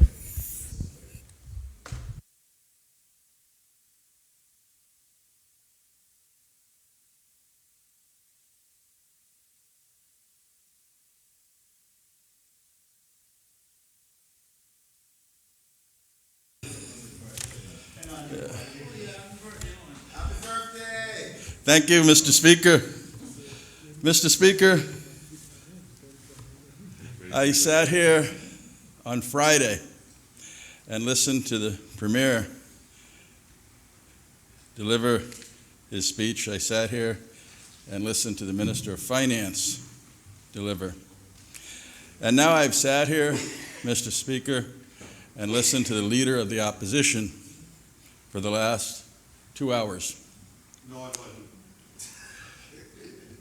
50 minutes. Mr. Speaker, it may have been a little bit less than 2 hours. But what I have come to the realization of, one team, meaning the government, delivered remarks based on your glass being half full, with a vision to the future to build this country and to move it forward with opportunity. And my good friend, who has just completed his debate, delivered a message of the glass being half empty, with very little hope. So, Mr. Speaker, in my remarks today, I hope to bring us back on a level playing field, that we understand as a country how successful and fortunate we are, that the future is bright, and the government has done tremendous work. I rise to offer a contribution to the 2020-2021 budget policy statement and the appropriations bill. The presentation of the budget is most important, Mr. Speaker, because it allows the government to outline the manner in which our country's finances are being managed for the benefit of the people who have sent us to this honorable House to sit in their seats. Before I begin, Mr. Speaker, I would like to congratulate the Governor, throne speech, the Premier, the Honorable Alden McLaughlin, on his budget policy statement, and the Minister of Finance, the Honorable Roy McTaggart, on his budget address. The Premier and Minister McTaggart are here, and I say good job to both. Mr. Speaker, the report by the Honorable Premier and the Minister of Finance underscores that our country is in a strong financial position and the resources are available to complete the government's ambitious programs. It is evident that this budget was developed on a conservative revenue projection basis rather than unrealistic assumptions of speculative sources of revenue. And it is filled with examples of stronger performance than initially anticipated. Mr. Speaker, among the many positive outcomes and expectations cited by the Minister of Finance, government's strengthened degree of compliance with the principles of reasonable financial management and the FFR is to be commended. The minister confirmed in his address that our country has a net debt ratio of less than 0, which is outstanding. Debt ratio is a financial ratio that indicates the percentage of assets that are provided via debt. 0 net debt ratio means that we have more cash than we have debt. This is no small accomplishment, Mr. Speaker. Mr. Speaker, the other ratios that we follow, core government operating surplus, we comply with the operating revenue, core government over expenses. The surplus is $65.3 million in 2020, and the surplus in 2021 is $75.3 million. Net worth, to comply, it should be positive. Our net worth in 2020 is $1.5 billion. 2021, $1.6 billion. Our borrowing debt service costs for the year should be no more than 10%. Debt service 2020 is 7.8%. 2021, 6.4%. Mr. Speaker, cash reserves must be over 90 days. In 2020, our cash reserves are projected to be 131 days, and in 2021, 118 days. Financial risks should be managed prudently. For that, insurance coverage exists for all government buildings, vehicles, and major potential liabilities that may be damaged by hurricane. Mr. Speaker, I think those numbers speak for themselves. With tourism being a significant contributor to the gross domestic product, it is fair to say that the growth in tourism, currently at 10.3% up compared to the same period in 2018, is contributing towards the upward revisions in our economic outlook. Mr. Speaker, it is also fair to say that if the tourism industry's growth were to become slowed or stopped or allowed to fall into decline, the impact on the economy would be just as impactful, but in a negative way as the positive has been. Mr. Speaker, a negative way would translate into a loss of jobs and a loss of opportunity. Considering public sector layoffs, wage freezes, austerity measures that have occurred in recent times in countries around the Caribbean, it is heartening that this government shows that it can share its surplus with the people. Public servants will receive a 5% cost of living increase, and seniors will benefit from a reduction in 14 fees and duties during this budget period of 2020 and 2021. Mr. Speaker, this alone is an example how more disposable income and spending power will be put into our economy. The budget that I'll speak about on behalf of my ministry, Ministry of District Administration, Tourism and Transport, is designed to maintain the industry's growth and provide our people with opportunities to benefit directly. In our budget address of 2013, I outlined that the focus of the ministry at that point would be centered on growing job opportunities and improving quality of life for all Caymanians. Those priorities, Mr. Speaker, have not changed. The programs and policies implemented by the ministry continue to be evaluated against those same goals. In this budget, I shall outline the tourism industry's performance. I'll speak to its contribution to our economy, and I'll then outline some of the programs, projects, and policies that will be undertaken by the ministry, which are intended to enable the Cayman Islands tourism industry to remain as the success story of the Caribbean.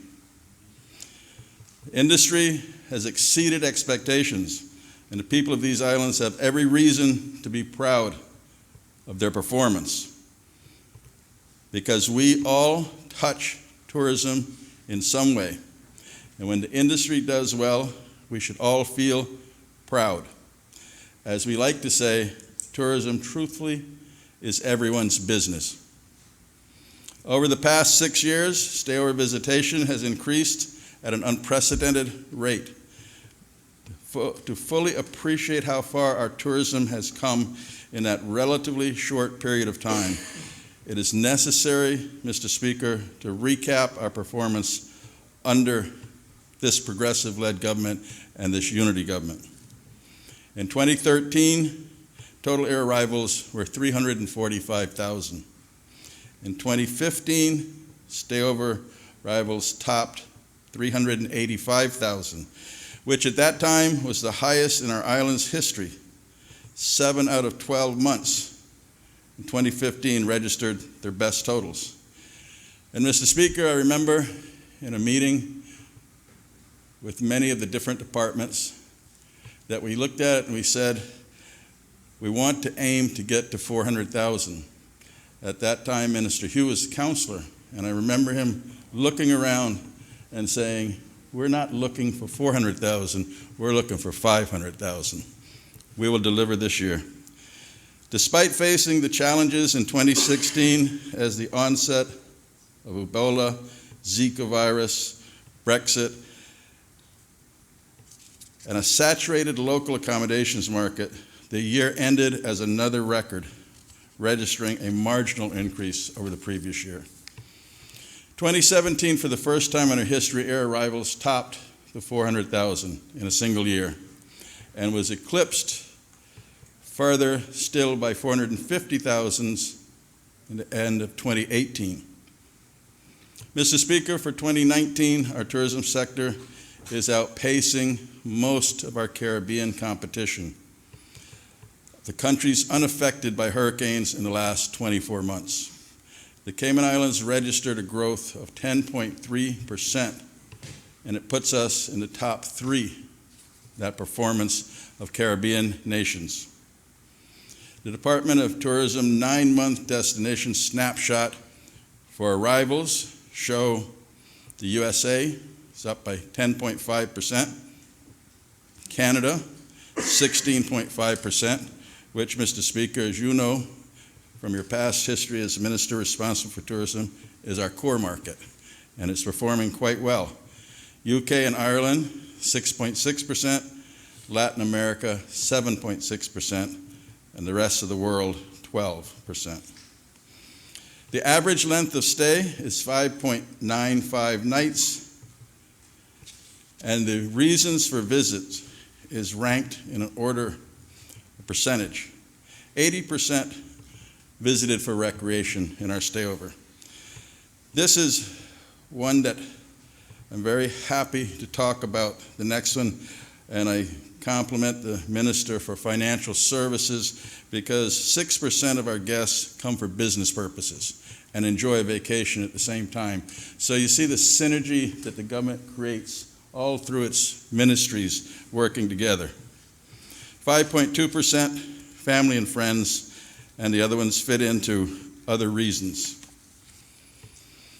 Mr. Speaker, while air arrivals soar, cruise passenger arrivals have continued to fall this year. Cruise arrivals have followed a downward trend for the 5th consecutive month and are 4.4% 4% down when compared to September 2018. This year to date, we are 5.9% down, and that equates to 83,000 cruise passengers. Also important to the country, Mr. Speaker, is the real indicator of a tourism performance is its contribution to the economy. For the first 9 months of 2019, January to September, combined visitor spend from stayover and cruise amounted to $700 million US, $750 million.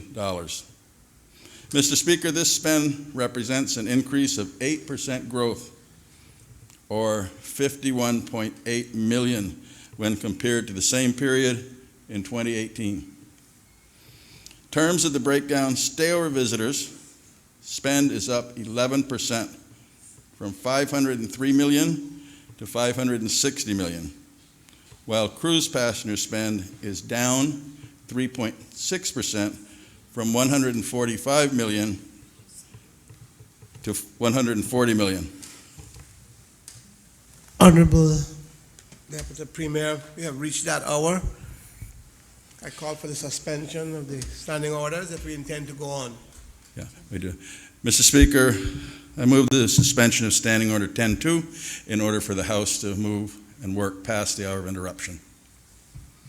Question is that this Honorable Assembly do continue after the hour of 4:30. All those in favor, please say aye. Aye. Those against, the ayes have it. The House continues. Thank you, Mr. Speaker. I was talking about the visitor spend when we stopped. In terms of the breakdown, stayover visitors spend is up by 11%, from $503 million to $560 million US, while cruise passenger spend is down 3.6%, from $145 million to $140 million. I'll speak more about the cruise a little bit later in my remarks, Mr. Speaker. Mr. Speaker, at the year end, based on 500,000 stayover visitors arriving and 1.9 million cruise passengers arriving, the projected income for the country would be $1 billion. I don't have to say that it's the first time we have performed to that level of a $1 billion intake from cruise and stayover. Mr. Speaker, we often hear about cruise passenger spend, and it talks about they spend so much less than stayover. I think the one thing that is important for us all to note, that in that spend, if they spend $200 million onshore in the year, the spend itself is duty paid. And I mean by that, we have the impression we hear duty-free shopping, but I want to make it very, very clear that there's no duty-free shopping. Watches pay 7% duty. Jewelry pays 12% duty. Fragrance pays 27% duty.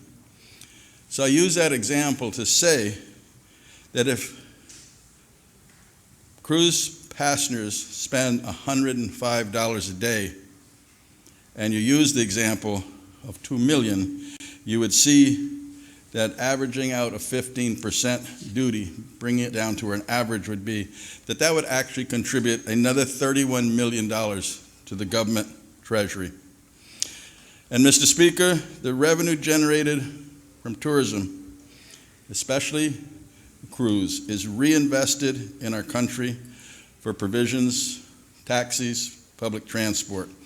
The money paid directly to government, the trickle down, is infrastructure, roads, education, health, social service, which certainly lets us see the benefits that we derive from our tourism industry. Mr. Speaker, increased arrivals generate an increase in the tourism accommodations. Last year were $32.6 million from the tourism tax. This year, through September, it is $33 million. So obviously, we're in store for a good year ending 2019. Based on our current growth to 10.3%, I remain optimistic that for the first time, stayover arrivals will cross the historic threshold by reaching the 500,000 by the end of 2019. Think about that for a minute. Stayover arrivals have grown from 400,000 to 500,000 in just 2 years, as Minister Hugh predicted. As the minister with oversight for the tourism industry, I'm proud of these results. Breaking an established record is not an easy thing to do, so consistently maintaining this high performance and exceeding a bar that rises higher every year is a spectacular achievement, Mr. Speaker. Mr. Speaker, I'd like to thank the staff at the ministry, led by Chief Officer Bodden, staff at the Department of Tourism, led by Director Rosa Harris, as well as our private sector partners, attractions, businesses, and all who work within the tourism and hospitality industry for the role they have played in the achievement of these outstanding results. And we make it very clear, Mr. Speaker, that the success of our tourism product is stakeholders and everyone working together to benefit.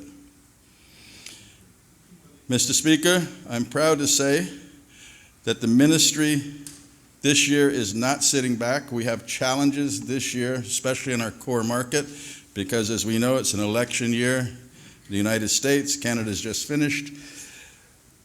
But the airways are full of political campaign spots, and it's costly to get in and advertise more.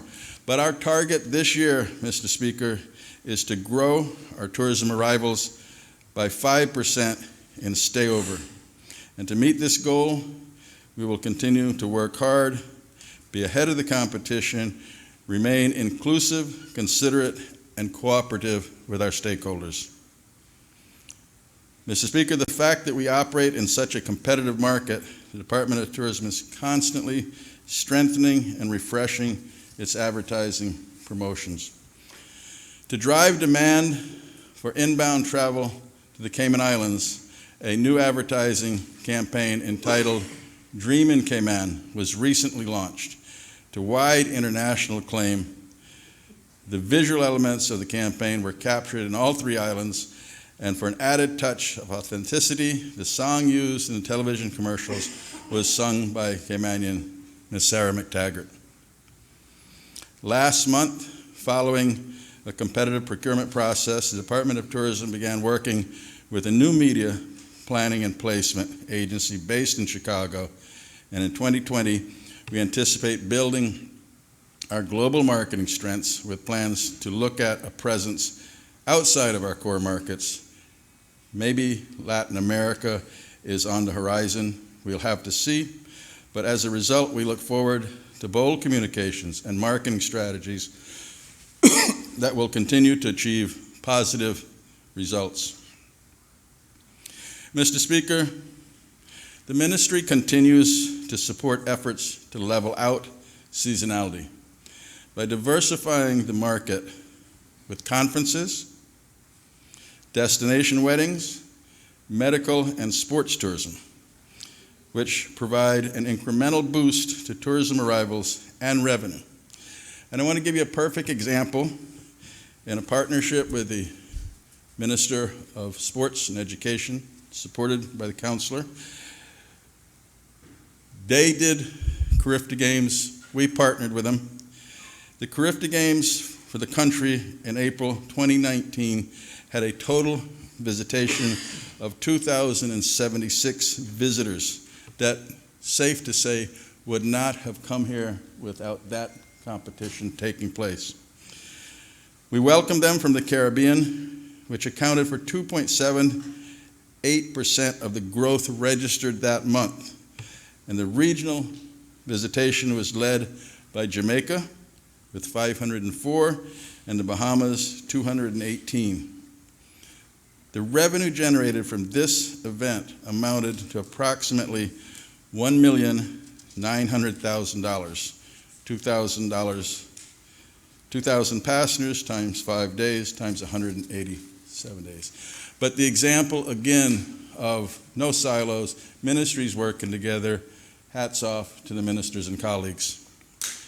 And again, thank you to the Minister for Sports for support and allowing us to partner with you. Later this month, the Cayman Islands Classic College Basketball Tournament will be held at the John Gray High School Gymnasium.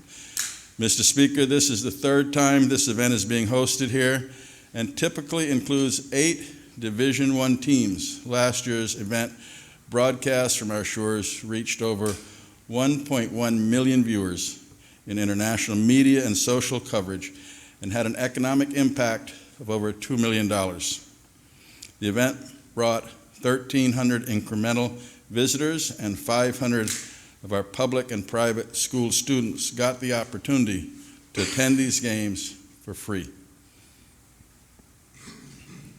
Mr. Speaker, events like these pay dividends for the country. The Ministry of Tourism takes very seriously its obligation to build, create opportunity, and improve the lives of the Caymanian people. Mr. Speaker, we accomplish these objectives by taking actions to grow the tourism industry, but tourism isn't a single object or entity. Tourism is comprised of many parts and includes marketing, airlift, attractions, Cayman Airways, our points of entry, both air and sea, cargo port, and a host of other, all working together and contributing to a great experience for our visitors. Mr. Speaker, when managing our tourism assets, we look at all the tools that we have available and how they can be leveraged to bring about the best chance of success in this way. Mr. Speaker, Cayman Airways is like having an arrow in our quiver that can be aimed at various targets, audiences, to stimulate awareness and grow new markets. Additionally, in times of natural disaster or catastrophe, Cayman Airways is like a weather and insurance policy for our islands that can quickly be mobilized should the need arise. Mr. Speaker, the Leader of the Opposition asked questions on the MAX 8 and the groundings. I can assure him we will prepare the information that we need to release and explain where we are in the progression of the lease and the relationship with the leasee, and Boeing. Earlier this year, when the issue with the MAX 8 aircraft came to light, we were able to do 2 things immediately. Mr. Speaker, March 10th, I was up early, a little bit after 6, the phone rang. It was the Premier. He was riding in North Side, and he said, "DP, have you seen what's happened in Africa?" I said, "Yes, sir, I have. I've got the TV on now."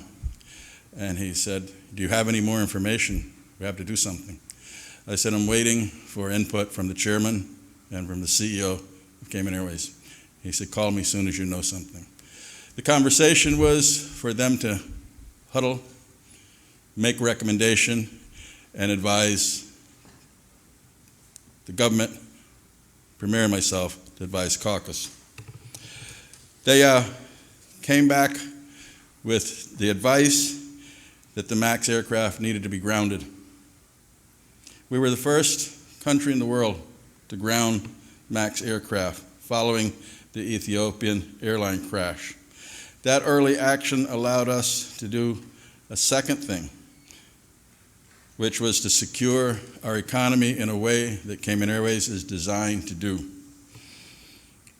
Mr. Speaker, grounding a fleet was absolutely the right call for CAL and the country. And in subsequent days, every other MAX in the world would eventually be voluntarily grounded or forced by the relevant regulator.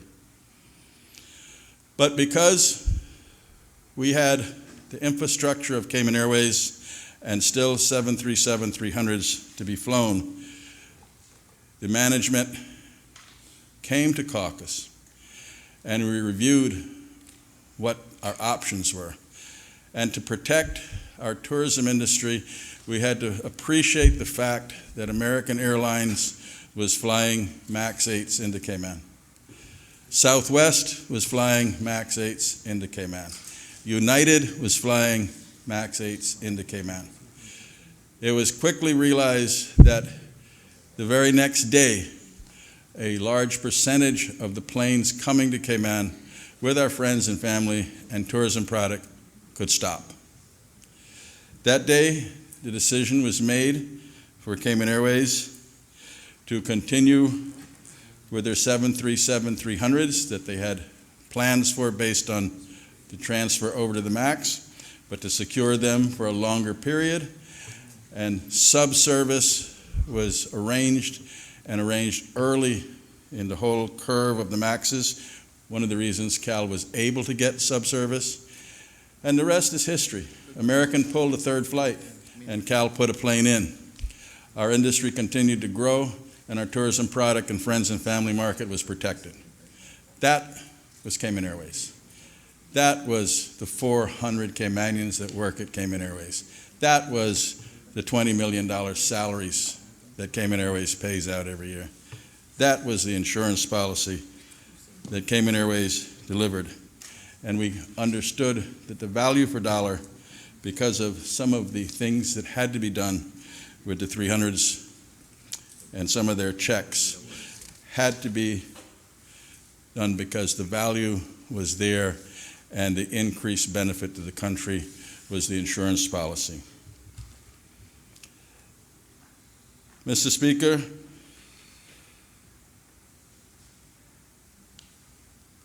the hotel occupancy has remained high. A lot to do with having that type of leverage and our own airline and the way our marketing works.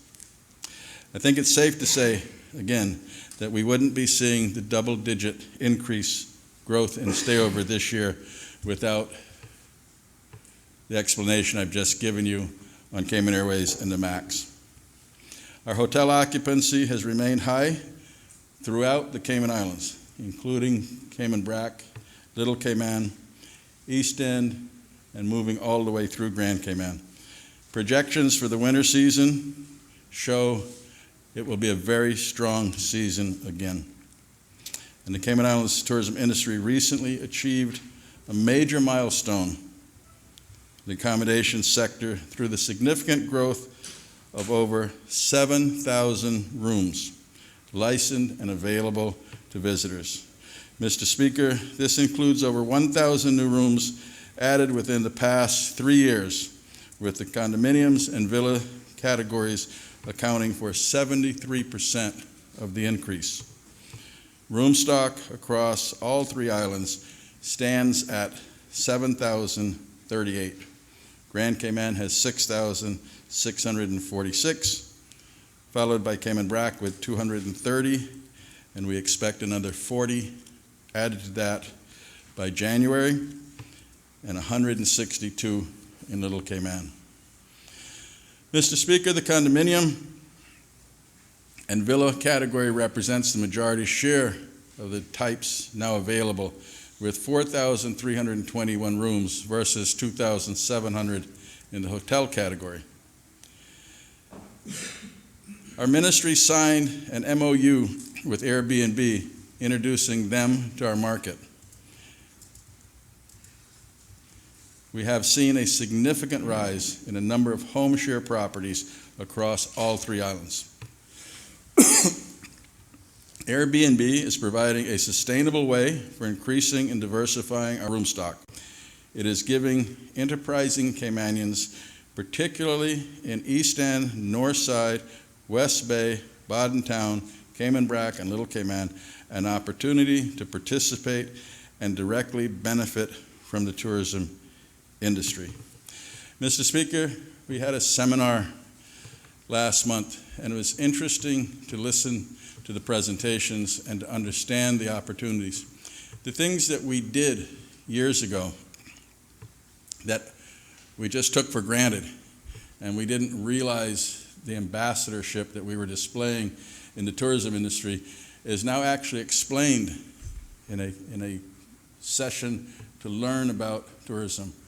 And they explain, as you become an Airbnb operator and you invite somebody to share, when they come to your area, your home, you become the go-to person. You become the Caymanian ambassador, because the first question is, where are the restaurants we could eat at? Where's the grocery store that we can go to? Where can I rent a bicycle? Where can I rent a motorcycle? Where's the closest beach? So the point is that you provide for them an infrastructure around where they're actually renting. So that provides the outer districts with a community atmosphere, and most importantly, the Caymanian connection that I guarantee you they come back next year to take advantage of the friendship that they've gained. With the home share market growing at a rapid rate, the ministry is ensuring that licensed home share owners have the tools and training, as I've just explained. I'd also like to point out that the government has been proactive in its approach to flip key vacation rental by owner Airbnb, and has taken steps to ensure that our mainstream tourism product is not negatively impacted by substandard or unregulated units. With that said, I believe that having a range of quality accommodations in every district, coupled with opportunities for visitors to interact with Caymanians and experience our spirit of Caymankind, can only enhance our reputation on a global basis. Mr. Speaker, the high demand for Cayman Islands vacation influences the average daily rate, ADR, of a hotel room, villa, which is driven by forces of supply and demand. The Cayman Islands is constantly ranked at the top of the Caribbean League for the average daily rate, being one of the highest. Mr. Speaker, I'm also extremely pleased to talk about an initiative that's being driven forward by the Minister of Environment, but he's allowing us to partner with him. This is the discussion on the restriction of single-use plastics in the country, and it's moved rapidly. We would expect the minister will be making some announcements shortly on that. With consistently strong visitor arrivals, developers are continuing to step up to the plate, provide more new developments. Among those on the drawing board, Mr. Speaker, destined for completion in the short to medium term, is a really interesting new boutique property by a young Caymanian lawyer, successful female lawyer, entrepreneur, good businesswoman, and is due to open first quarter next year, and I believe we'll see about everybody that's in here and there to see the ribbon cutting. Beach Bay, Baden Town, the Mandarin Oriental is projected to open in 2021. Offer 100 rooms, 89 residences. Mandarin is one of the most globally recognized luxury hotel brands in the world. Mr. Speaker, having this upscale 5-star property located outside of the 7 Mile Beach corridor is certain to bring a huge economic boost to the district, as well as jobs opportunities for the residents in that eastern area.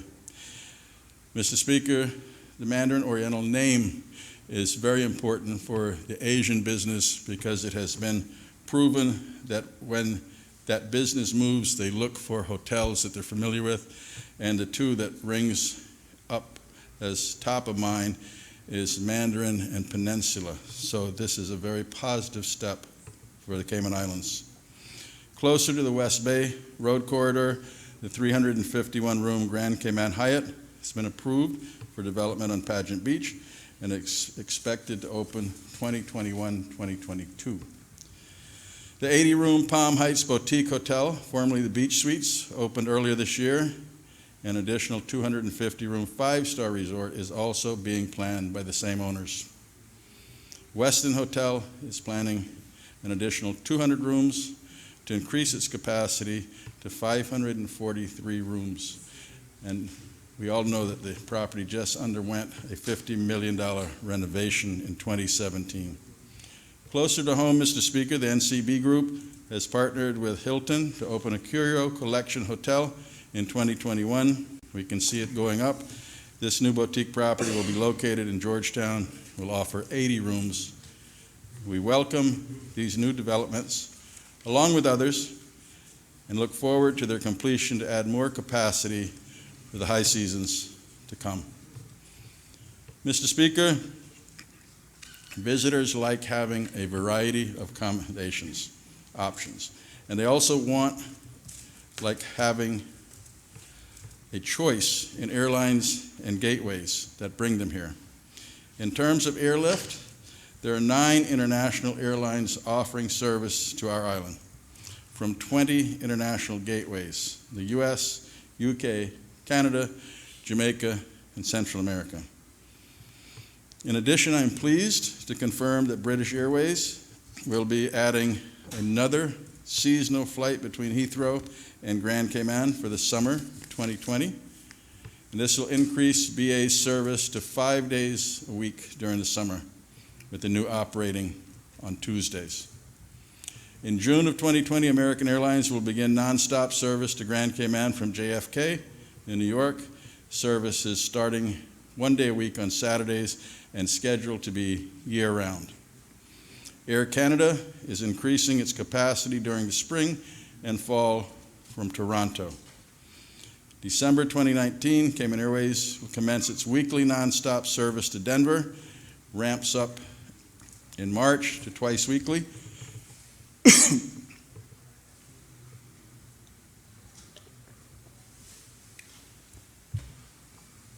This route was introduced in March of 2019, and in its first month, it attracted 683 visitors, rising to 7,100 in the first 6 months of operations. Obviously, a very positive step for arrivals. Strategic tourism routes like Denver in general have performed well, with New York, a key source of tourism for the Cayman Islands, having achieved a 30% growth so far in 2019. Mr. Speaker, in 2020, Cayman Airways will celebrate its 52nd year of operations. It has done for over 5 decades. The airline continues to be a key and significant contributor to the local economy, and therefore the Cayman Islands continues to invest in its operations in order to utilize the airline strategically. A series of independent economic impact studies accomplished across many years have consistently revealed that the economic contribution of the airline to the country is in the region of $200 million annually. Therefore, through its investment in the airline, the government consistently receives good return on this annual purchase from Cayman Airways. Mr. Speaker, it plays a key role for tourism and economic development strategies of the country. Cayman Airways means that the profit center is always the country first, giving national interest priority even over the airline's own profit-producing ability. The government has limited fiscal and monetary policy tools available in order to impact the economy. And it is in this respect that Cayman Airways is a particularly valuable tool in achieving economic growth, as was explained earlier. The airline continues to be a major employer of Caymanians, strives to attract the best and brightest talent, Currently, the airline employs 339 Caymanians, including spouses, employs another 16 permanent residency, together making 95% of the company's workforce and 5% on work permit. The company has an annual wage bill of $20 million, and the money paid out by the airline in wages goes directly into our economy, providing further stimulation. Mr. Speaker, turning the attention now to the Cayman Island Airport Authority. The airport is complete for phase 1 of the business plan. The second part of the business plan, which has been triggered early, is a $30 million contract signed in October 2019 for airside redevelopment works. This is an extremely important next step in the master plan for the airport's expansion, as it will include expanding and upgrading the runway. Work will be carried out as 5 sub-projects, starting with the new apron, followed by a runway extension starting in January 2020.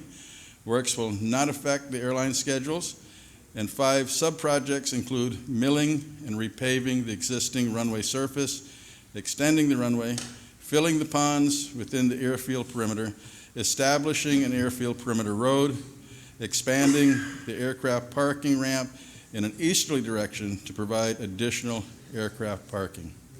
Aside from the development of the airport's physical infrastructure, there's also a focus on strengthening commercial performance and using technology to improve operational efficiency. Mr. Speaker, I also mentioned that 200 plus Caymanians work there, 90+% Caymanian workforce, and it starts right from the top with a Caymanian Chief Executive Officer and goes right through with the skill sets. The Cayman Turtle Center operations at the Turtle Conservation and Education Center, the company's last remaining long-term debt, which was in the form of a bond, was paid off in March of 2019. In the absence of that debt payment, government funding to the Turtle Center has reduced from $9.5 million in 2019 to $4 million in 2020 and $3.9 million in 2021. Mr. Speaker, I know that you know the Turtle Center is the anchor for tourism. I know Minister Rivers knows for West Bay. They're globally recognized and they do an excellent job. And again, 90+% Caymanian CEO skill sets all the way through. I took the time to outline the number of Caymanians and the percentages. I also put the Port Authority in that, as was mentioned. When you look at those specific statutory authorities, but the same can be stated for many more, it's extremely important to the middle class of Cayman, of the employment that is provided through those types of statutory authorities and the service that they provide for this community. I think we should all be proud of the work that they do and the world-class service that they offer, just like the Deputy Governor's civil service and the world-class performance that they have. Ministry of Tourism continues to work towards the goal of seeing Caymanians at every touch point, from arrival right through to departure, because, as I frequently say, no one else can provide a Caymanian experience like a Caymanian. And I believe each one of us have come through the airport and seen the ambassador program there. I know the member from Northside has commented about it. But it's a very good feeling when they greet you when you're coming through. A very good feeling. You feel like you're home when you get to the ticket counter in Miami at Cal. You really feel like you're home when they greet you coming in. We're working hard to encourage Caymanians of all ages to seek employment in the tourism and hospitality sectors, and training is being offered at the Hospitality School to help bridge the gap between skilled supply and demand. The ministry is committed to education, training, and human capital development. To this end, sum of $815,000 has been allocated per year 2020 and 2021 to fund tourism education and scholarships. We encourage interested young people to apply for a tourism scholarship or take advantage of the hospitality school or the courses at UCCI. The hospitality school generates a need for a significant number of jobs in both the stayover and cruise sector of the industry. As the industry grows, more workers are needed to support it and provide the level of service and attention visitors expect to receive. The Ministry of Tourism is constantly encouraging Caymanians to join the industry. We continue to provide opportunities to become trained and qualified, free of cost. Our goal is to see many more of our own people become gainfully employed or while carving out a career in hospitality and earning a good wage as they move up with skill sets that push them to the top. Since its inception in 2014, Mr. Speaker, I know you'll be happy to hear these numbers, 165 students have pursued the year-long intensive City and Guilds program. The curriculum includes a combination of theory and practice, and at the completion of the course, several of the students have opted to continue furthering their studies, while others have moved into full-time jobs within the tourism industry. In terms of training, the School of Hospitality Studies has been a great success in that it acts as a feeder program for helping to place qualified Caymanians into service and hospitality jobs. In fact, students from our first cohort have been nominated in categories of Rising Tourism Star, Restaurant Employee of the Year category at this year's Cayman Islands Tourism Association Stingray Award. These are just two examples of the type of success that students from this program have gone on to achieve. Mr. Speaker, the ultimate objective over time is ensuring that more Caymanians are able to enter the industry in a variety of roles, from frontline, front-facing, to management.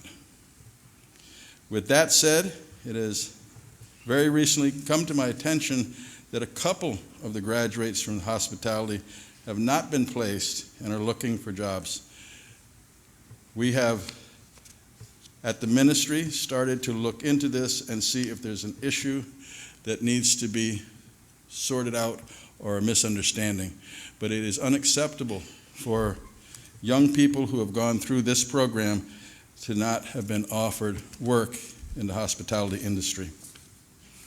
As well as investing in the hospitality school, Mr. Speaker, the ministry also provides the scholarships for tourism-based subjects in partnership with one of the best hospitality schools in the world, Johnson & Wales. Mr. Speaker, the cost of these scholarships are included in the $815,000, but the scholarships themselves is a partnership between JW and the Cayman Islands government, that if a student has a 3.5 and above, they receive a $15,000 scholarship. A 3.0 and above is a $10,000 scholarship, and a 2.5 is a $5,000 scholarship. The idea of incremental scholarships is that it gives you incentive to move to a 3.0 to get $5,000 more, or to move to a 3.5 to get the largest scholarship, $15,000. But at the end of the day, between that and a government scholarship, you should have a 4-year bachelor's degree, moving on to a master's if you want, with no debt when you complete your college education. Mr. Speaker, having spoken at length about the tourism industry from a local and international perspective, I'd like to provide an update on the industry's performance specific to Cayman Brac and Little Cayman, and speak to some of the most recent developments in our sister islands. The government is mindful of the needs of Cayman Brac and Little Cayman. Cayman Airways, as the only airline serving BRAC and Little Cayman, takes great pride in its role of providing a critically needed air bridge and supporting the economy of the islands. Through the right sizing of aircraft in recent years, annual demand between Cayman BRAC and Grand Cayman has grown from 50,000 in 2010 to approximately 65,000 passengers to date on a yearly basis.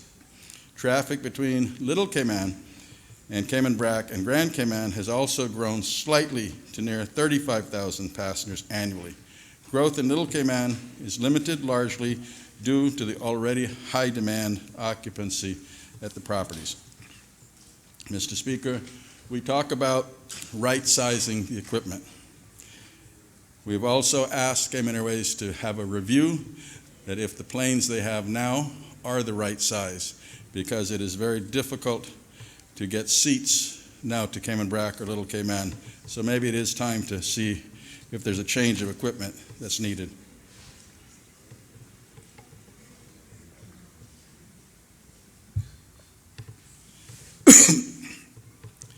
We share the national success of increasing our overnight visitors. There's no doubt that much of that success is a result of our effective utilization of all of our tools combined in our strategy. The ministry is overseeing the construction in Cayman BRAC of several new government offices. Mr. Speaker, they're styled as a cluster of Caymanian-style cottages. The offices will provide much-needed new office space for government workers on the BRAC, customs, border control, and work. There will also be a building to accommodate planning, lands, and survey, and a new vehicle inspection station. Also, Mr. Speaker, the Public Service Pension Board recently opened a much-needed office in Cayman BRAC, opened by DG and other dignitaries that visited. The existing government building will be fully renovated in 2020 with the addition of elevators and a disability-compliant ramp system installed. Completion is due in 2021. Underground utilities are planned for the first half of 2020 and will include underground water supply, electricity, fiber optic cables, and a backup generator for all structures. Mr. Speaker, I'm also extremely happy to announce today that General Registry is moving redundancy office to Cayman BRAC. They've moved their furniture, they have secured the office space, and I am told that ads for 4 jobs will come out in the next 2 weeks for placement in Cayman BRAC. Recently, the fire service hired 9 new posts and have done another round of recruiting. Airport Authority has 3 jobs that they're out now. Cal has 2, and District Administration is looking for 3. So, Mr. Speaker, I mentioned that to say the jobs are available and they're doing the short listings and the interviews. We're very pleased about that. Mr. Speaker, on Cayman BRAC and Little Cayman, the Port Authority continues to have a major presence, handling all imports and exports. Cayman BRAC, the major maintenance project has just been completed to the Port Authority building as well as to the pier. And in Little Cayman, the dock is being reconditioned, more lighting, and reefer plugs are being added to make it easier and more convenient for customers. Mr. Speaker, members will recall that the 25-meter swimming pool was completed earlier this year, officially opened by the future King of England in February, and since its opening, the pool has become a focal point of activities for residents in the community. The pool is another part of the ongoing project for the Cayman BRAC Sports Complex, which is being upgraded to attract more sports tourism opportunities and accommodate a wide range of recreational and sporting disciplines in one convenient location.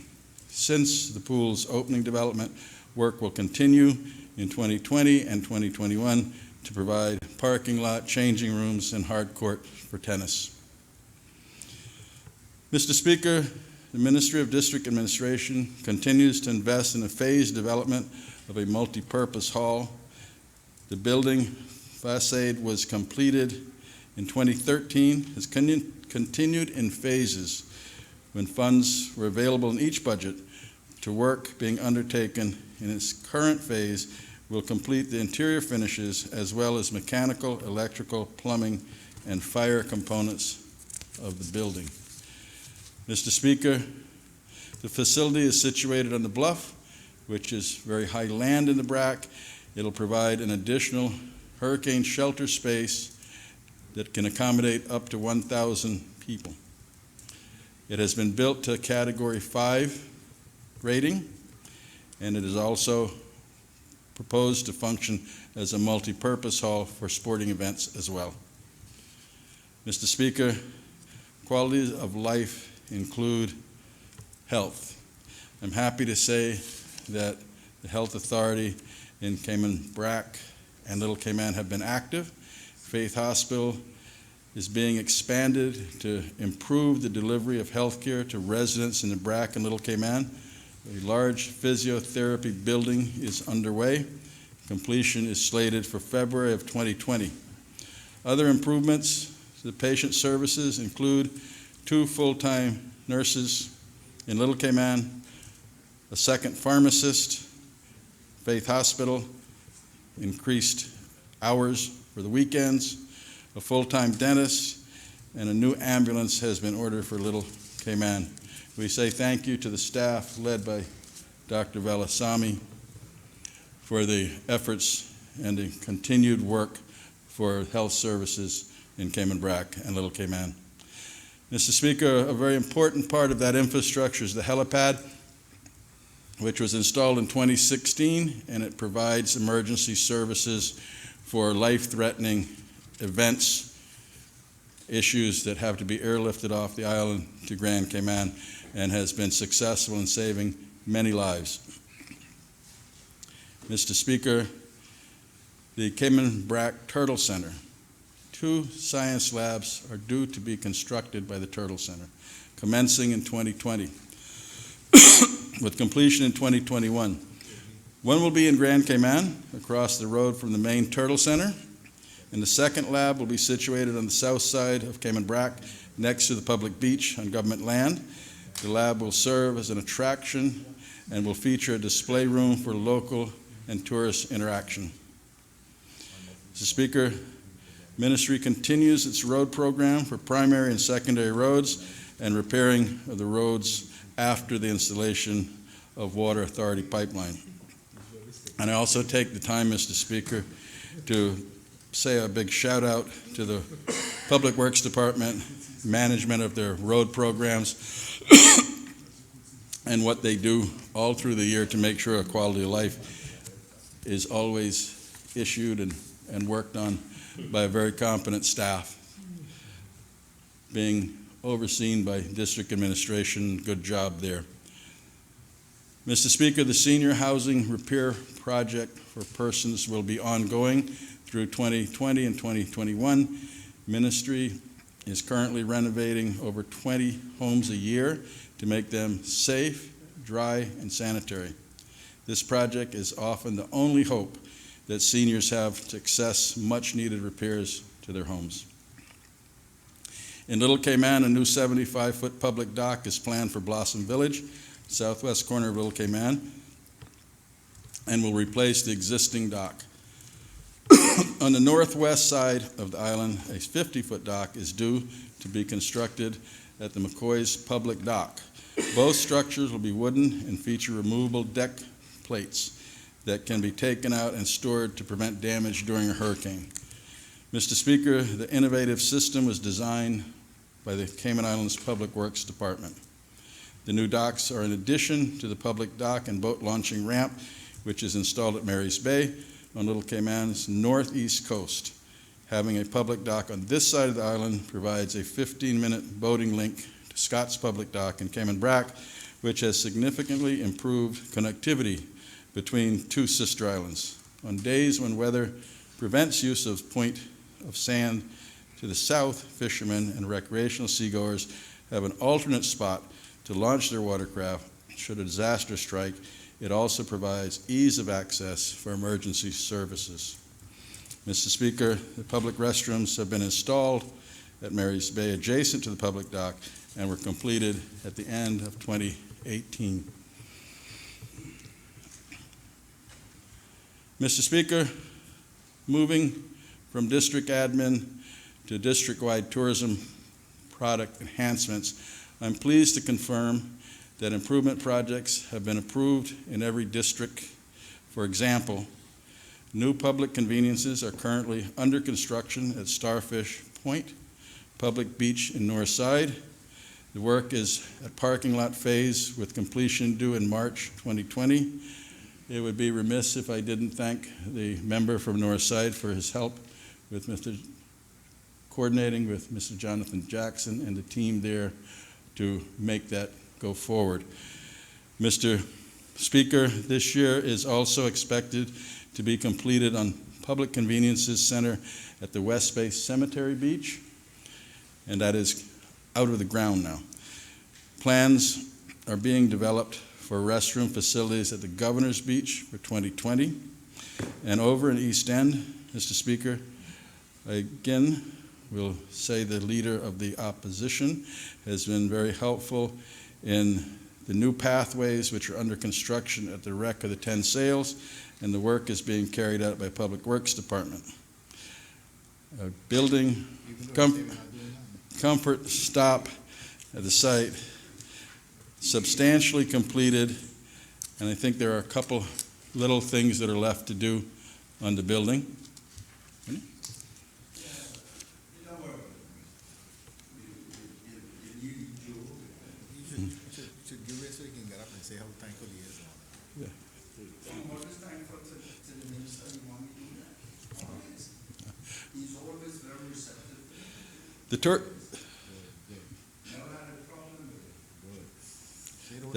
That's very kind of you to say you've never had a problem with this minister helping you in East End with your tourism product, and it will continue. The Tourism Attraction Board, which manages Pedro St. James and the Queen Elizabeth Botanic Park, report that the tours to Pedro are up 15%, and to Botanic Park are up 5%. I know that's important to all the members from the Boddentown, East End, Northside area. I'm also pleased to report, Mr. Speaker, that the Scuba Diving Hall of Fame will permanently install a home at Pedro St. James, offering another area of interest for visitors. This is expected to take place before the end of this year.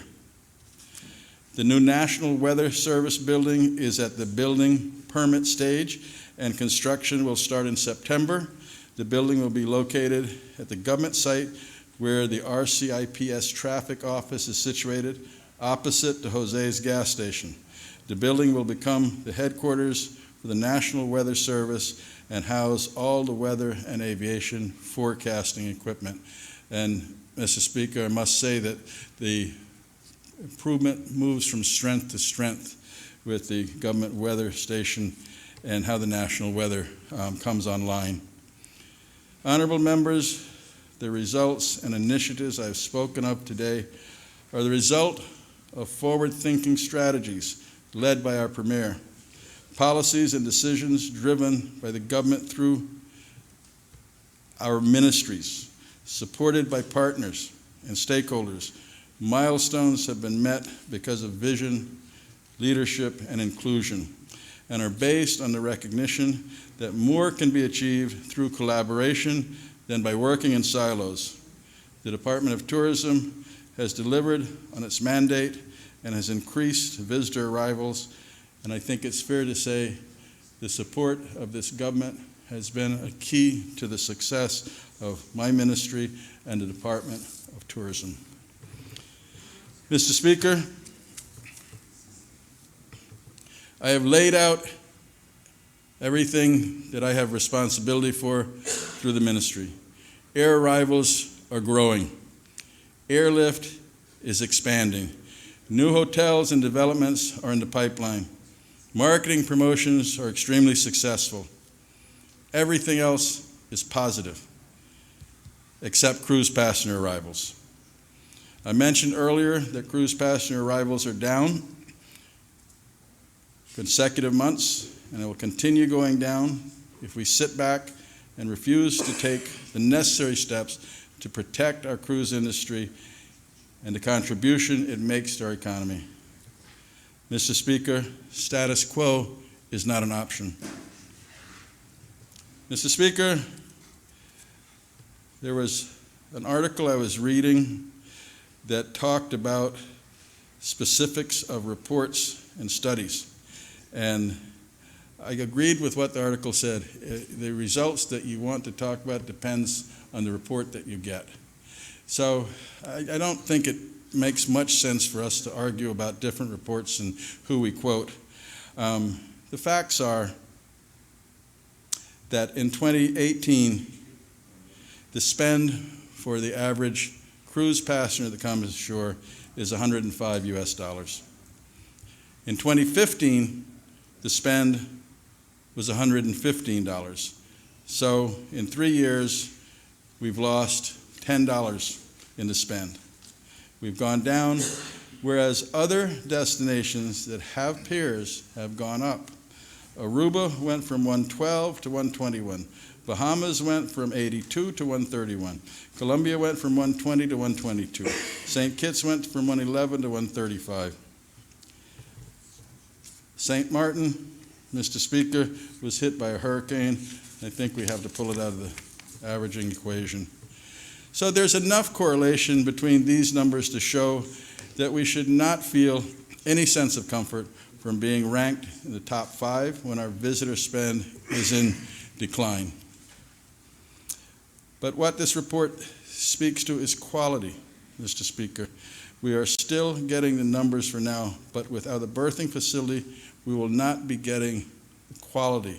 We will not be getting the higher spending passengers coming to Grand Cayman. Simply put, because the cruise lines, when we need the business in the summer, will not be sending their larger Oasis vessels without a cruise berthing facility. I am well aware that our people have concerns about the environment, and rightfully so, and about our island's carrying capacity. While genuine concerns are understandable, the impact is nowhere near as grave as the fear-mongering and the misinformation would have people believe. I would be doing our people a disservice if I failed to provide the facts to correct and advise and put the country in the know to what the situation really is. Mr. Speaker, truth matters. The cruise berthing facility project will not result in any significant damage to 7 Mile Beach. When we take the Cayman Islands marine environment into account, less than 1% of our island's coral habitat will be impacted. But 1% being impacted is an issue. It has to be a balance of what is the value that it means to the country. The wreck of the Balboa will be moved from its present location in the working harbor and will be relocated to an area where it can be enjoyed by divers on a daily basis, a huge improvement for those who are genuinely interested in diving. We continually hear concerns about Eden Rock. The fact is, Eden Rock will not be directly impacted by the project. It is a distance of more than 2 football fields away from the dredge area. Mr. Speaker, we also hear unfounded claims about the wreck of the Cali. The fact is, divers will still be able to dive there too. It is outside the dredge footprint. It will not be directly impacted. We hear claims that the water will be murky and visibility will be lost. Mr. Speaker, you built Royal Watler, and the clarity in the harbor now is excellent. The truth is, a real-time silt monitoring and management program will be in place to monitor turbidity levels. Divers will be in place to monitor on a regular basis in real time to ensure compliance with established levels. Coral relocation works. Examples exist all over the world, including right here in West Bay and Eden Rock. Both of these sites were restored in 2016 and 2017 with an 89% success rate. The same company that carried out the relocation in 2016 will be relocating the coral for this project. The goal for this project is to replace 10 times the amount of coral that is removed from the project area. In addition, a coral nursery will be opened in the vicinity of the port and will be open to the public and will serve as an interactive educational opportunity for local visitors, children alike. Mr. Speaker, this government is doing everything possible to protect our marine environment in Georgetown Harbor. There are many environmental mitigation measures being put in place, but I mention these because these are the ones that are raised most often. I hear similar unfounded or exaggerated claims about our island's carrying capacity. I have tried to explain it over and over, and I have 9 more opportunities between now and the 19th of December to explain it, which I plan to do. But the fact is that the same strategy that was used to flatten out the marketing in our stayover and balance our stayover arrivals is the same strategy that we will use to balance out our cruise. Not so long ago, when our market was saturated, the choice was to do nothing and allow arrivals to plateau while we waited for more rooms to come on the market. Or turn that challenge into an opportunity, which is what our ministry and our government opted to do, Mr. Speaker. We had capacity in the summer low season, which was typically the time when workers were laid off, restaurants closed because it wasn't worth their while to remain open. What we did was find ways to bring more visitors in the summer so that there was a steady stream of visitors year-round. By leveling the seasons, balancing arrivals, we were able to grow the industry while waiting for more rooms to become available. But most importantly, we provided opportunity and jobs for our Caymanian people. This same strategy applies to cruise passenger arrivals. Bringing more passengers in the summer months when arrivals are lower will increase the number of passengers at the time when we need them most, without adding significantly to the passenger arrivals into winter months when we don't need the boost. It is not a difficult concept to understand. When handled this way, businesses as well as workers benefit from a steady stream of income year-round. Georgetown Revitalization Initiative being carried out by the Ministry of Planning, Minister Hugh, also has measures in place to effectively manage the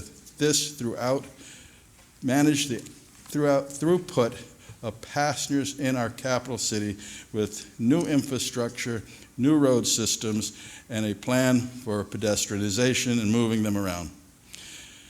Mr. Speaker, last night was the first public meeting in a series of 8, and we add another because Minister O'Connor-Connolly and I are having one in Cayman Brac as well, being held in various districts to give everyone an opportunity to hear the facts and have their questions answered. I encourage people to take advantage of the opportunity to have the experts answer any questions they may have. I trust my remarks has demonstrated that as far as our tourism industry is concerned, we have many solid achievements to be proud of. Getting to this point has taken a combination of vision, experience, confidence, and planning, coupled with effective actions and the ability to swiftly respond to market forces. I say again to the Leader of the Opposition, the glass is half full, not half empty. Our economy is growing, the future is solid, there's bright light in our future.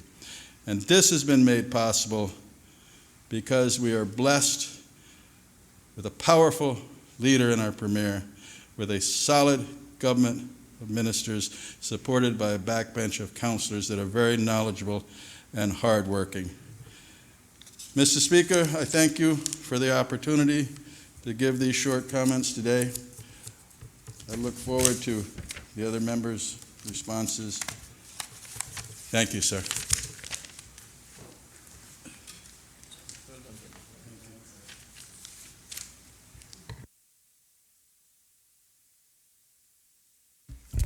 Does any other member wish to speak?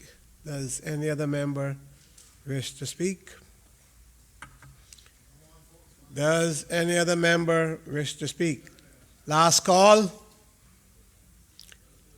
Does any other member wish to speak? The Honorable Minister of Commerce.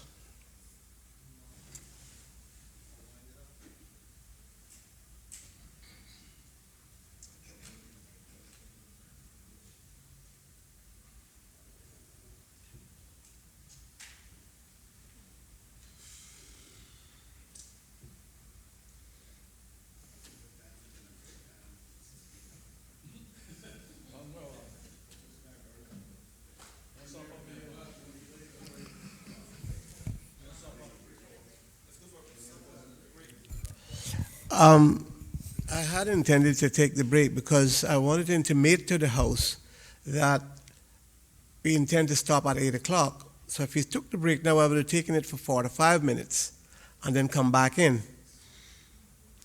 Food, though, might not be quite ready, but we don't need food right now. I think we, Premier, carry on till 6. We will continue.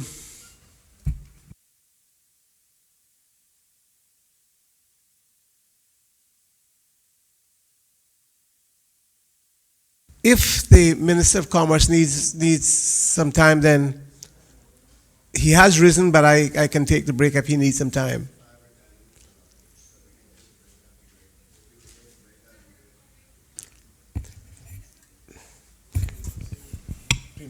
He needs to take it. He needs some time. I'll go.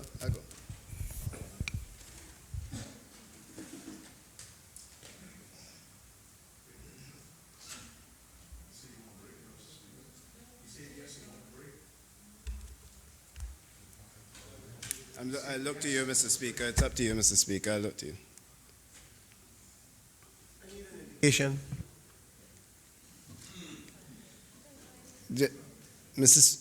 Thank you, Mr. Most members are saying we take the break Thank you, Mr. Speaker. and we'll come back at 6:45.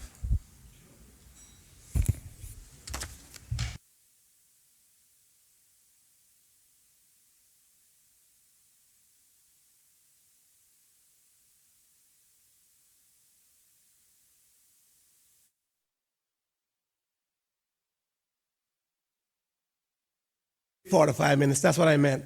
So 6:20 then, not 6:45.